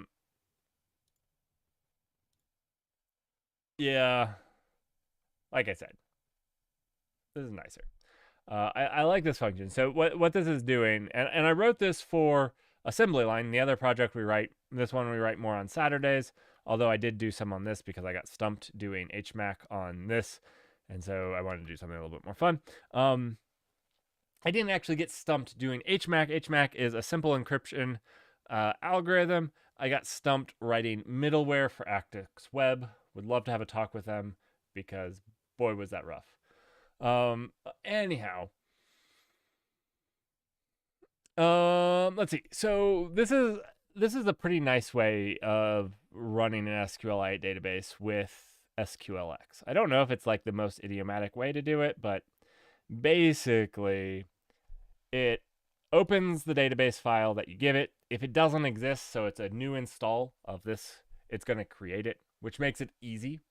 And if it creates it, then it goes ahead and runs all the migration. So it creates all the tables and stuff for you. And then, yeah, you're good to go.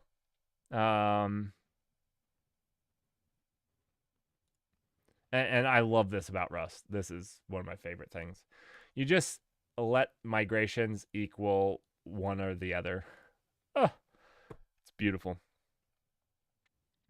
So then you just run the migrations and then you return the pull. All right. So we have this set up SQLite, and now here we can just say let SQL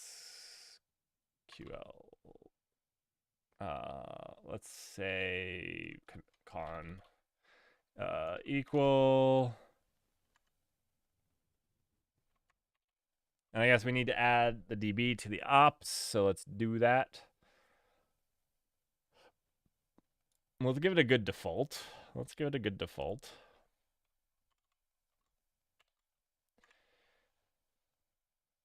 Group DB.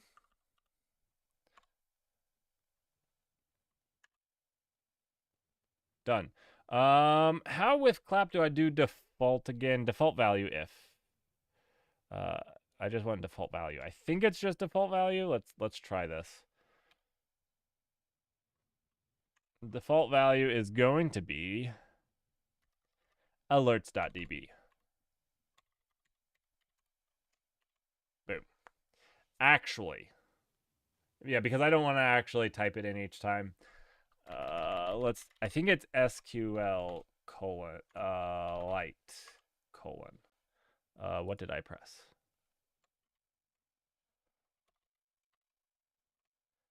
I think that's how you're supposed to write it. Let me check back over here. Let me check. Yes. Yes. Done. Okay. Alrighty. Now, that's another thing that we're going to have to do. The really cool thing about SQLX is that it will actually do, if you want it to, it will actually check that your queries are actually real queries. And so I will show that to you here shortly. One thing that we have to do is have this this env file, because this is what SQLX is going to use. And then we can just use their macros. Why is this complaining? It shouldn't be complaining. No field DB on type ops. Yes, there is. We just made it. Oh, did we not save this file? Maybe we didn't save it. Oh, no. We made DB path. DB path. We didn't make DB. We made DB path. Okay, there we go.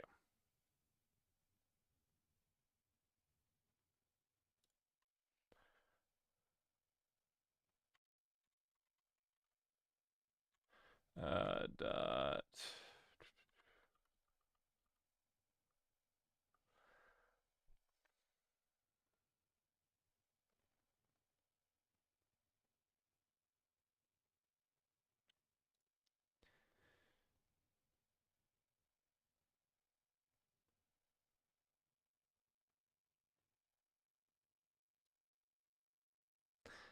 Fine.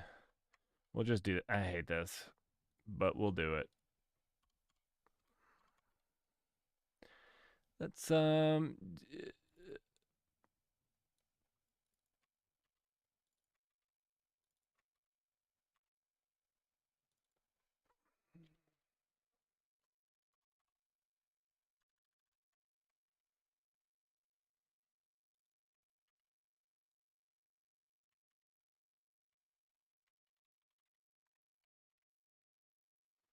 right. We have our SQL squirrel connection. We'll have our squirrel connection. And now we should add that to the client.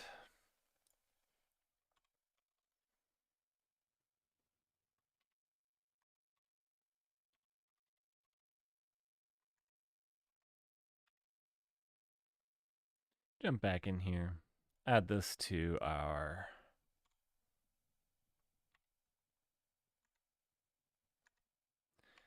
I like SQLite pool much better, so we're going to adopt it. Boom. All right.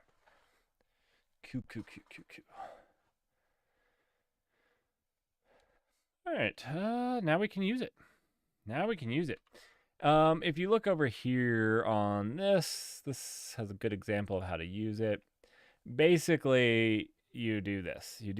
They have these macros that you can use. You don't actually have to use the macros, but if you use the macros are actually able to, because they're able to run extra things at language server time, like right now. They're actually like if you change this from repositories, it's able to tell you if the repositories table doesn't exist. So let's go ahead and try to do something with this.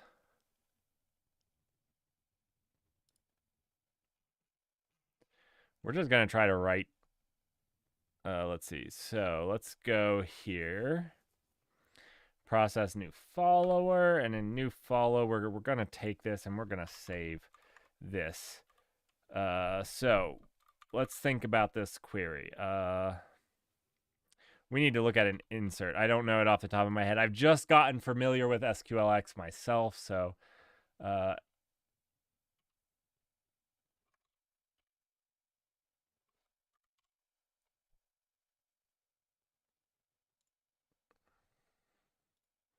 they have like a to-dos list thing here. So yeah, let's check this out. Where's your insert statement? I need your insert.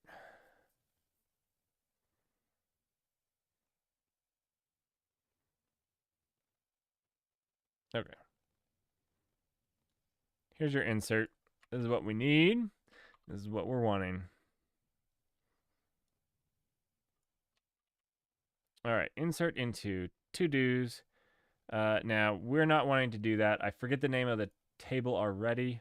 Actually, this will be cool. Watch this. Let's save this. Oh, it's red. Why is it red? Let's find out. Error returned from the database. No such table. This, I think, is really, really cool. I think it's really powerful, too. You have, like, type safety on your database. So, I don't know. I like it. And it works for Postgres, too. And it's not an ORM. So I generally don't like ORMs. And this is nothing against ORMs or people that use them. I know a lot of engineers that I respect that use ORMs. They're not the biggest thing for me, so that's probably my statement. Let's see. So we want to insert a follow event. So let's go to this table.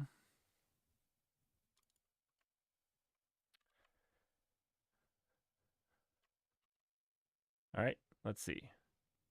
Error return from database. Table follow events has no column named description. This is pretty cool. This is pretty cool. Pretty cool. Pretty cool. All right. We can stop messing around. We need to delete this database because we haven't had a new migration, and because I was playing around with it, we actually have to actually delete the database. Because it won't rerun this migration without forcing it, but it's kind of bad to do that anyways. So do I leave this running? I do leave this running just in case. We'll do it in a different tab. Ooh, there's a WES term update. What's new? Oh, blinding light. That's what's new. Oh, that's nice. Don't care, don't care. Kind of don't care. Don't care. Maybe care. Not sure what that is. Don't care.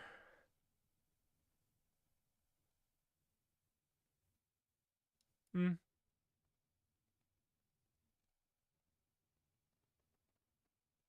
Definitely care about that one. Definitely. Oh, these are some juicy fixes. This guy must work on a Mac. Okay. What were we doing? Oh, we got to do the migrations. So SQLX. There was some way to create a database. I think it's database. So our code will create one if it doesn't exist. So this here, what we created, will create one. But the thing is, this code isn't running yet. And so this is going to complain because that database doesn't exist. So we could run our application and it would create one. So you don't have to worry. The database is embedded. I got hung up on this when I was first, but yeah. Anyways, I think it's just create here, but I'll run help. Yeah, create. So that's actually going to use that same env file that we made here. So you can see it made the alerts DB because it's pulling that information in from here. It makes it really nice because if you go to pull this, it's fairly easy for you to do the same things. You just have to do SQL database create, and then what is it? It's migrate run. Migrate run. I wrote some syntax error. How dare I write syntax error? I missed a comma. I added too many commas. It's usually... Can we not have a comma at the end? Rust has spoiled me. That might be it. That was it. Too many commas. First time wasn't enough commas. Now too many commas. All right. So yeah, all you have to do then is that, and then this is going to start being like, hey, yeah, you can't do that. All right, so into follow events, and then these are our values. So this is where it gets a little weird. So we don't have a description, or not a little weird, but a little, I don't know why I'm going through this. A little interesting. So in follow events, we have user ID, username, these things.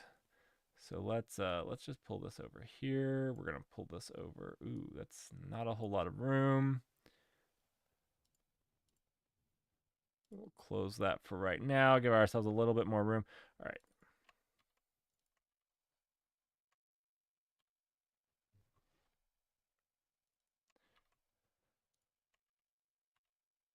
All right, and we should see start some. Let's see. One value is for two columns. Yeah, we only have one. We'll work on the other ones. Tier is gift and timestamp, but we don't have to insert the timestamp. That's going to be inserted for us by a default. So is these. So is gift and tier. So let's actually just remove those. We're not going to worry about those for the time being. That's going to be a bug. So we just need the username and user ID. Fairly good. I think we can just do this right here too. And then here we're going to do oh, well, with this process, we only pass that, so we're going to have to update that. We can get rid of this now. We'll put this back over here. Happy little tab. Okay. We only passed in this, which was the user's name, the user name. So we do have the username, which is, let's actually rename this to username. That's a little better. I named it payload because naming's hard.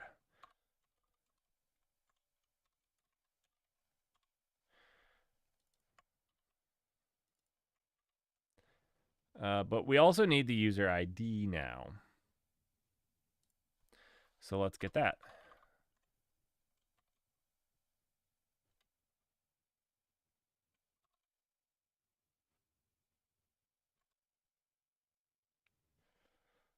What is it called?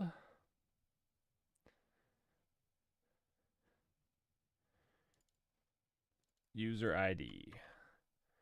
There we go.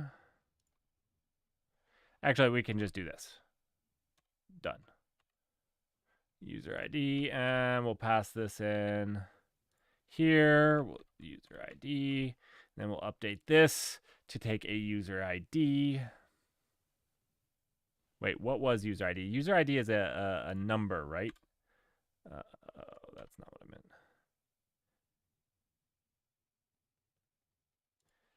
This is a number, right? Right?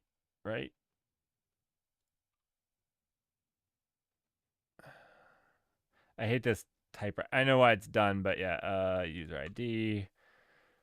Right, this is a braid.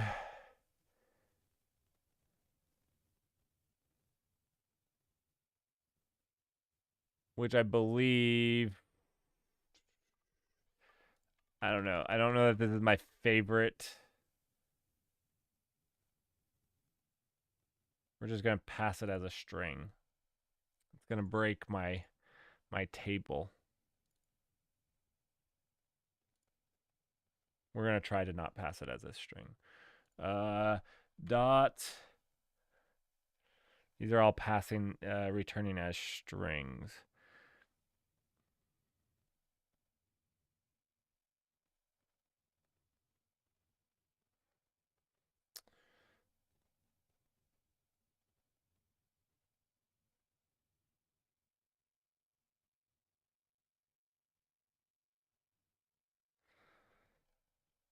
Okay.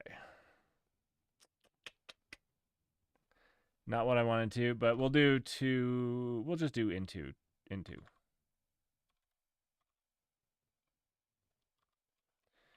we're going to say down here, we need user ID.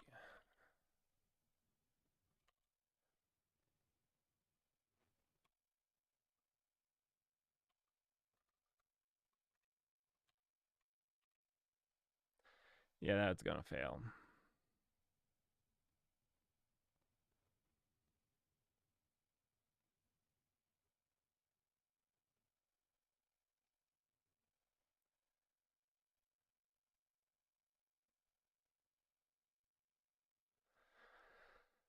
I knew that was going to fail. Oh well.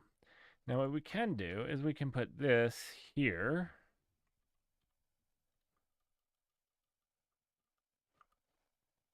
I think we actually need to pass this as a tuple, right? Right? Maybe? Maybe not.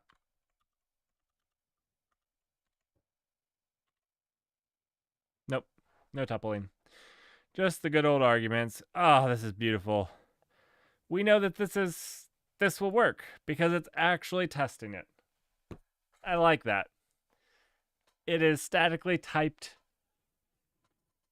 It weirded me out. You can ask Russell. I wasn't necessarily always a fan, but yeah. So this we need the connection. We need a mutable connection result. Okay. Does this mean we're gonna have to? Might mean we have to rethink some of this, which is probably good. Which is probably good.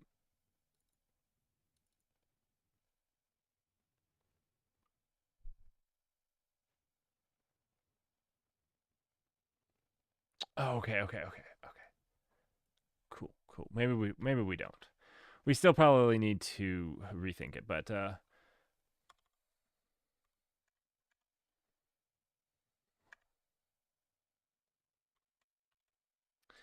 this should. Yep. Okay, cool.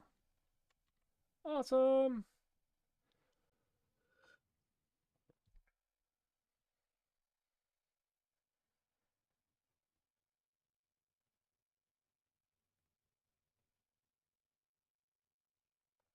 Now, we also need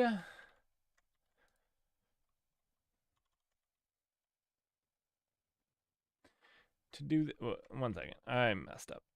Okay. 1 second. Why is this let indented all the way over here? That's horrifying. That's horrifying. Please, good sir, get back to where you were supposed to. Actually, these were supposed to be indented. My bad. But the other things weren't. Okay. Now, we need to do this again.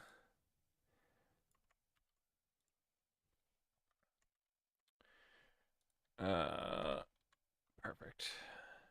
But what we need to do is insert into the message the story segments. There we go.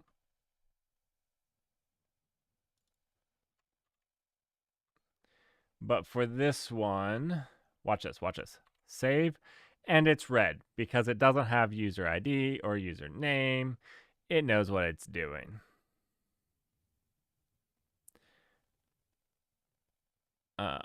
Okay, so now all we need to do is user ID, event type, story segment.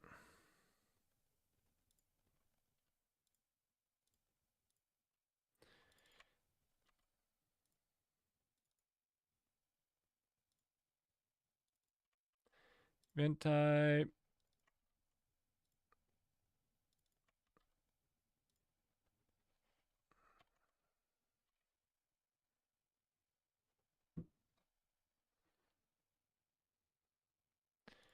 All right, we'll have question mark 3 done.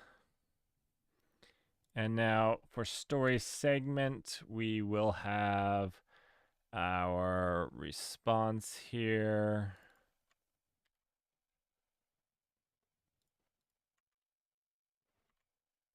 Done. All right, it's still complaining, and there's a reason. The trait bound is not satisfying the other types. Wait. This is not the reason I was thinking it was going to.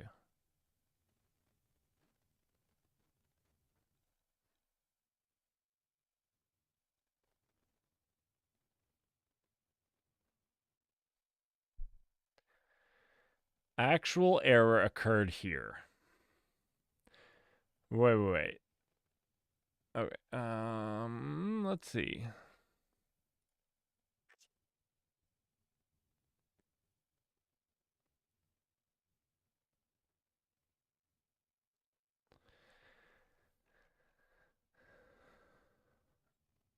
I have an idea, but this is a weird error if this is what it's giving.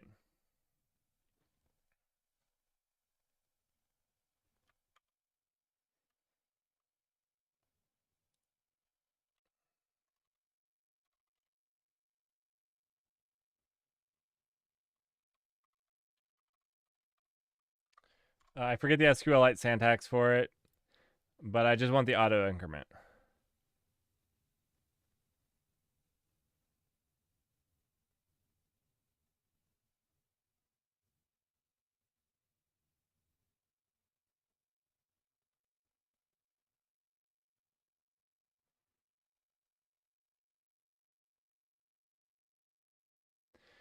Let's type integer primary key auto increment. That's what I want. Okay. So what I think here is we didn't give it an ID, and we want this to be auto increment. Now I think it should be happy. But it won't know because we got to run the migration again. So we've got to delete this database. Delete it, burn it with fire.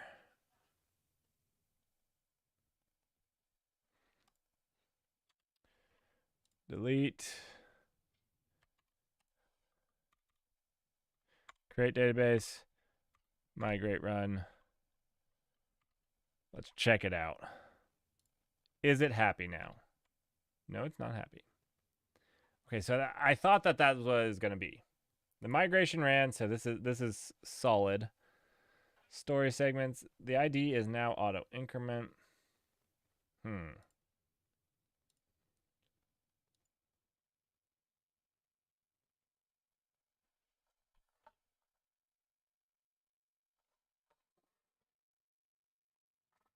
I have a cat over there making noise.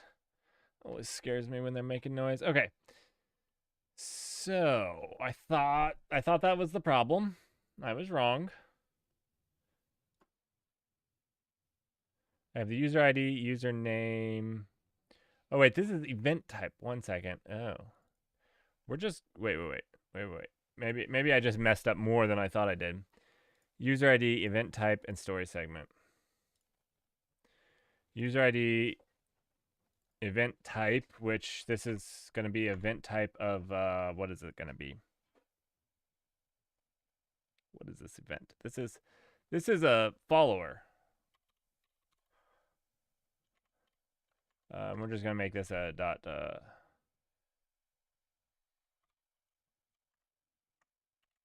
Okay.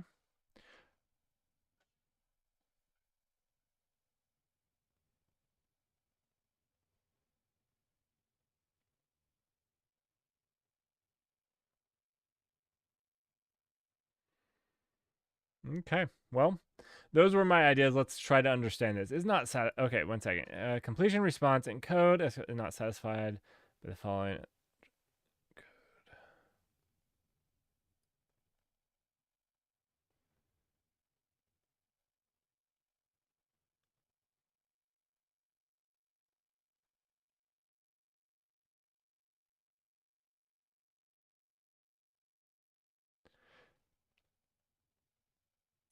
Oh wait. Required by the by a bound in SQLX arguments add. So this one's working. We're inserting into story segments, user ID, event type, story segment. Those seem to be fine.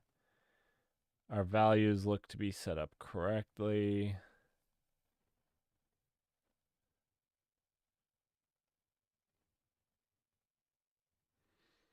The only other thing that I can think of off the top of my head is this I64. What did we feel like an integer is the right thing here?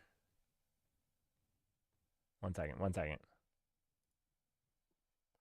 Let's just see if it's an I32. Makes it stop complaining. What about a U32? This is a very weird error. Let's just Google it really quickly. Let's Google this and just see if somebody else has dealt with it. All the other errors it was giving were like really good. And I'm guessing I'm just missing something. It's pretty late, so I just might be missing the nuanced word that they're using here. Completion response is not satisfied. The following other types implement trait in code. It's like it can't encode. Oh, so there's a U8. There's a string. There's an F32, a bool. So I'm wondering if number. Okay, is SQLite's number not a 32? Like if this was U8, if I put this as U8, is this going to go away?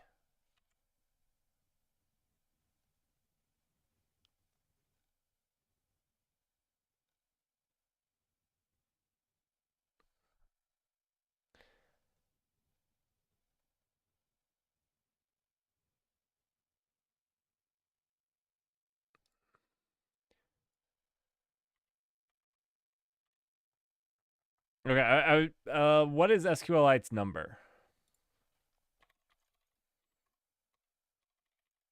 Sorry, I haven't used SQLite for a while. The integer, any numeric value is stored as a signed integer value.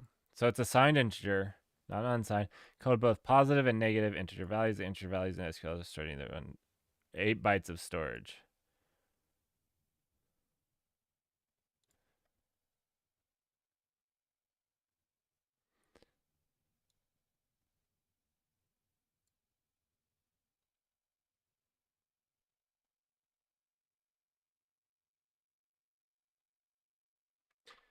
So then if we change this to U8, it should work. Or no, not a U8, an I8.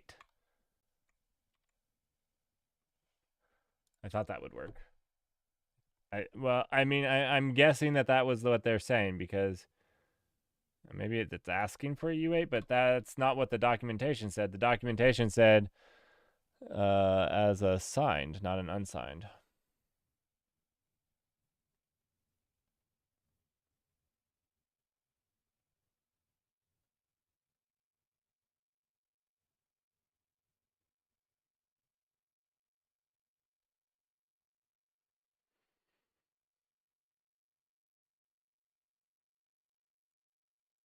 Let's do this. Let's do this. I wish it was telling me which field. I am pretty sure it's the user ID. Pretty sure. Actually, let's look at their example right here. I don't know if it actually has. Let's see. They have an update. Update to do set done equal to true where ID equals 1. What is their ID is an I64. What is their migration here? What is their migration here?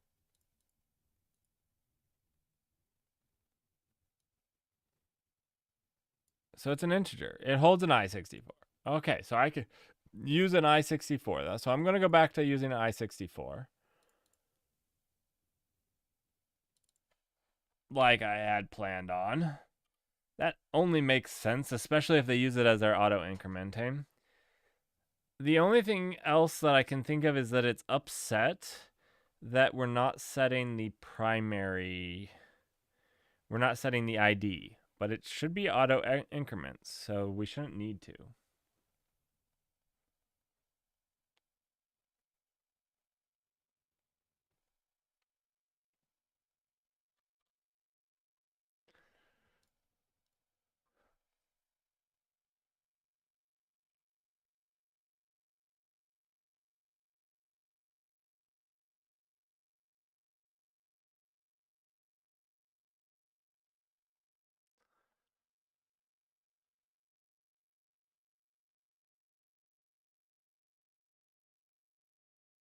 Oh wait.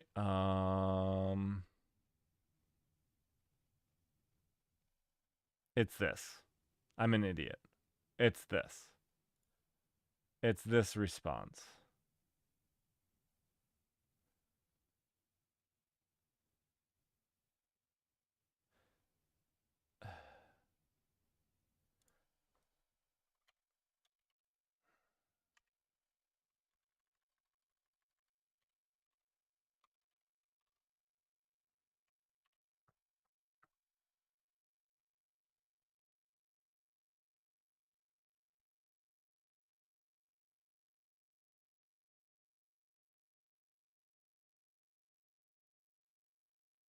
Okay. Yeah, we can pick these. These are easy.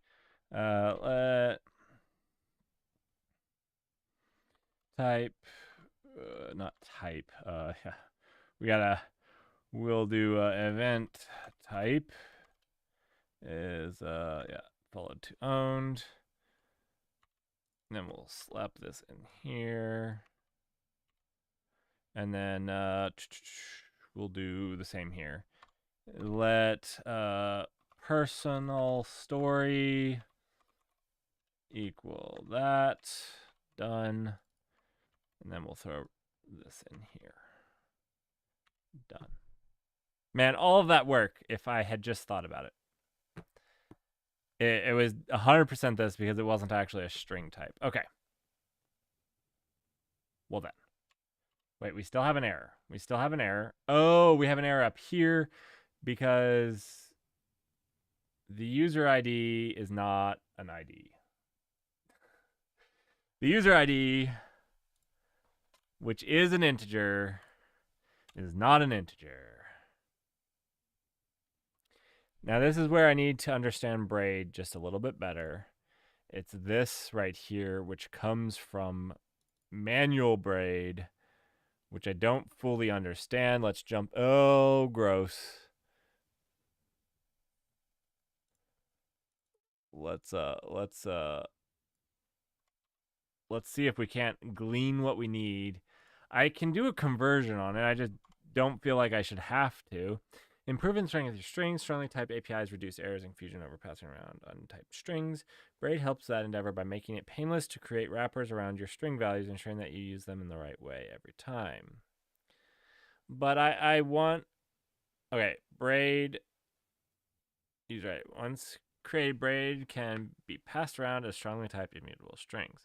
I want it as an integer, though. It's an integer. So it's just making string types. I'm not sure if that's really that useful.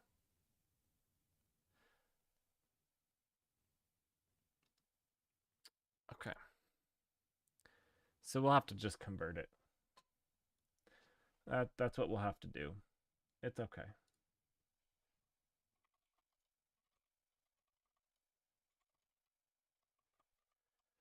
All right. I'll finish this. I'll get this. I was gonna say I need to.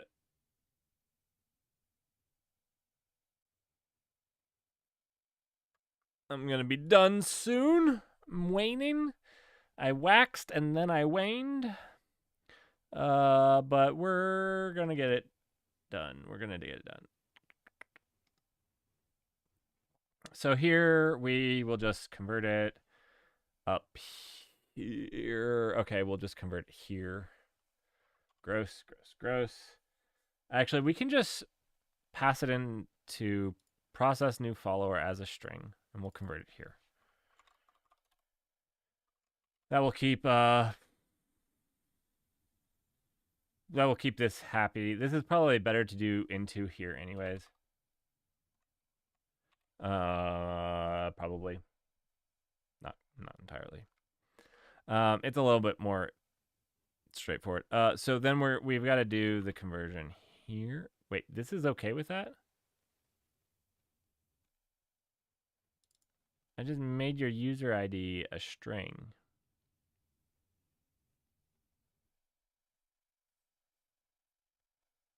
Okay, is somebody in chat that would like to help me? I don't feel like this is valid, but the only way to actually test it is if somebody follows. I actually haven't. That's one thing I'm a little annoyed about. Developer.twitch.tv, your console. I haven't found a way to send fake things through. So, like, there is no way.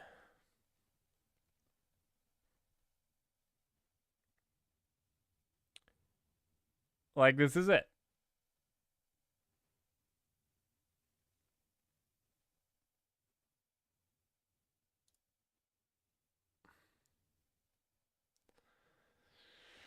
Yeah. Because, like, what I'd like to be able to do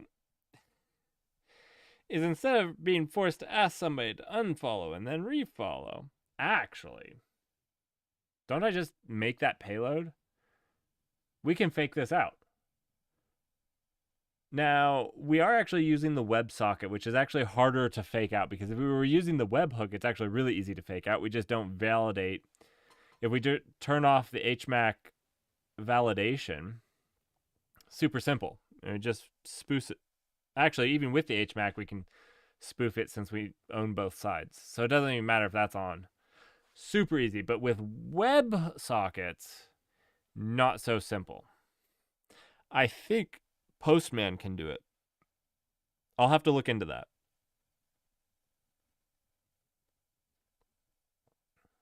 I'll have to look into that. Okay, it's good enough for now. It's good enough for now. We are going to commit this code. It's going to be beautiful. I think Thursday we're going to spin up a separate thread to handle everything. So basically, we'll process the new follower by we could write it to the database and then send a message to another thread with the ID of the record. Because saving it to the database should be really fast. It's an SQLite database locally powered.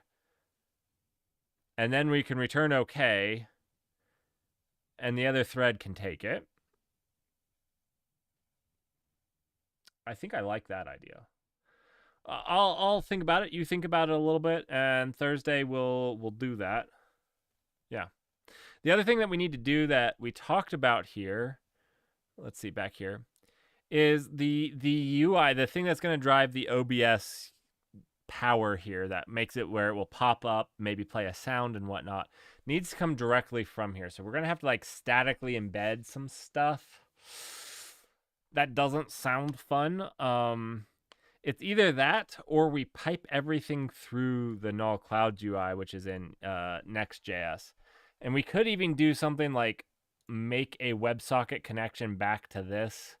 I think that would be highly gross, and I'm kind of highly against that idea. So probably not that one, but we'll have to think about that a little bit more.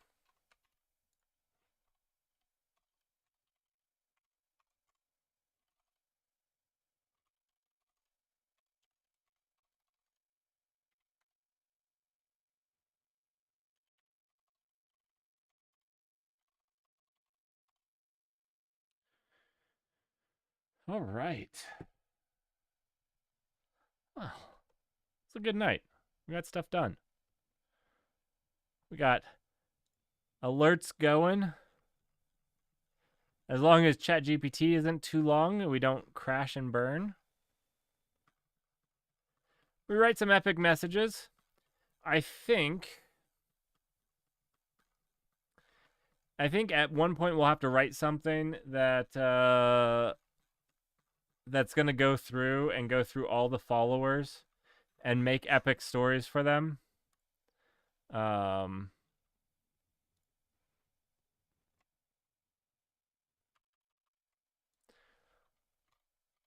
so we pre-populate because there are some people. There's 86 of you who have followed, and there's one that's actually subscribed.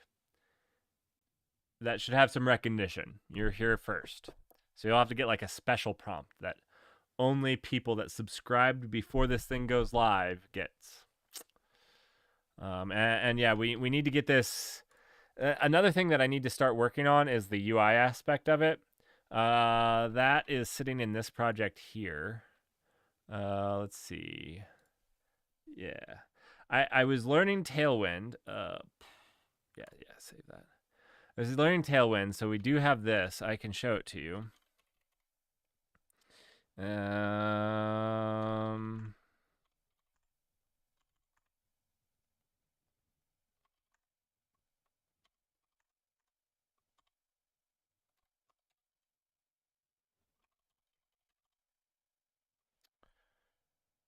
But I don't have a UI for the Twitch part of it. So maybe we can start working out that. This is basically just the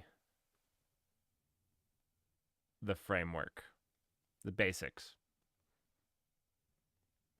But we can work on that for a little bit as well. So we have a lot of stuff to do. Not too bad. Thanks, Flower Boy, for joining, spending some time. It was nice. Oh, wait, I wasn't showing my screen. Shoot. This. 1 second.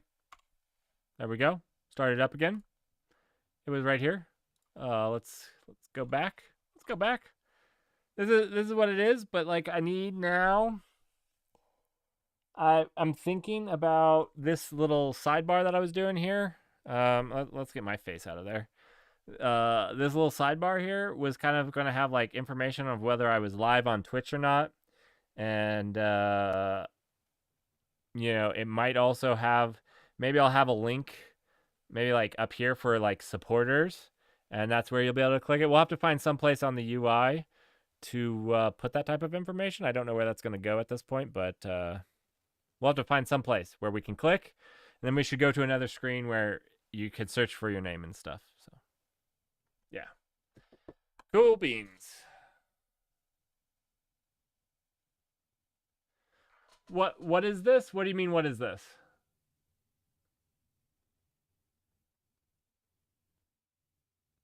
Are you talking about this? This right here?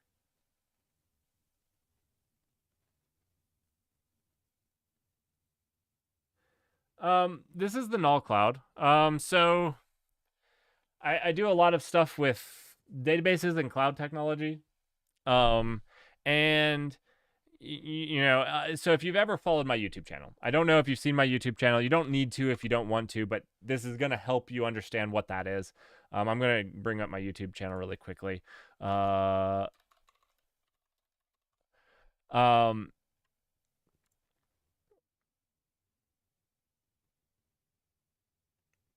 Okay. Well, again, you don't need to if you don't want to, but I'm actually more popular on YouTube, although I wouldn't call myself a popular YouTuber, but anyways.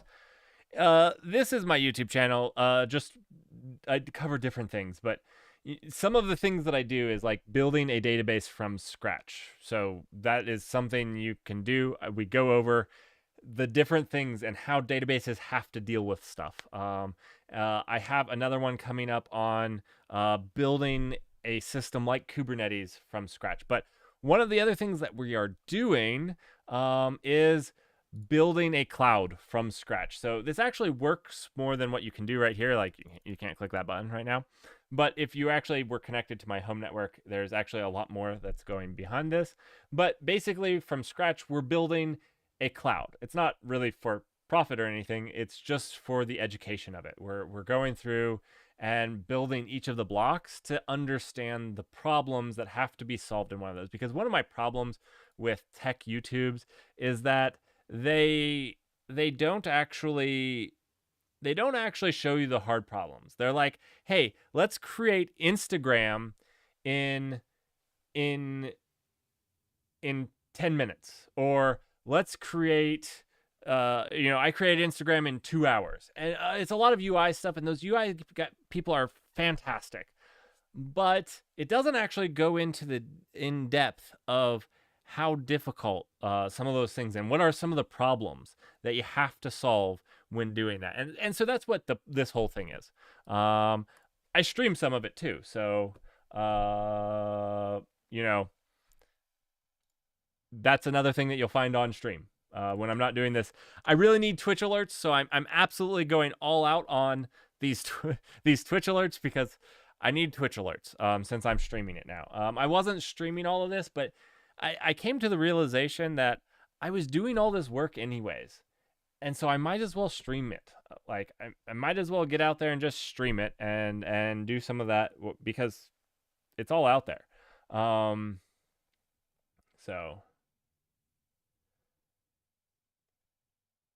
So yeah, basically we make everything from scratch and learn all of the things that are involved in it, kind of the very painful way. So my next database one is coming out, which I'm very excited about. Have I ever done my own string class? Don't tempt me. Don't tempt me. Especially doing my own string class in Rust. Whew. That's a lot of work. Don't tempt me. You know what? I have too much work on my plate for 2023.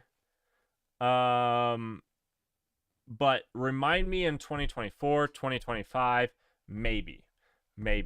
2023 is completely booked, so it's hard. It's hard. Yes, it is. I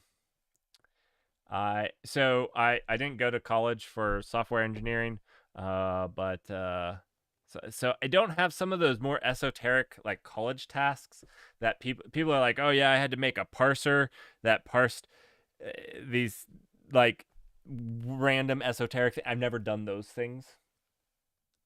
But yeah, anyways.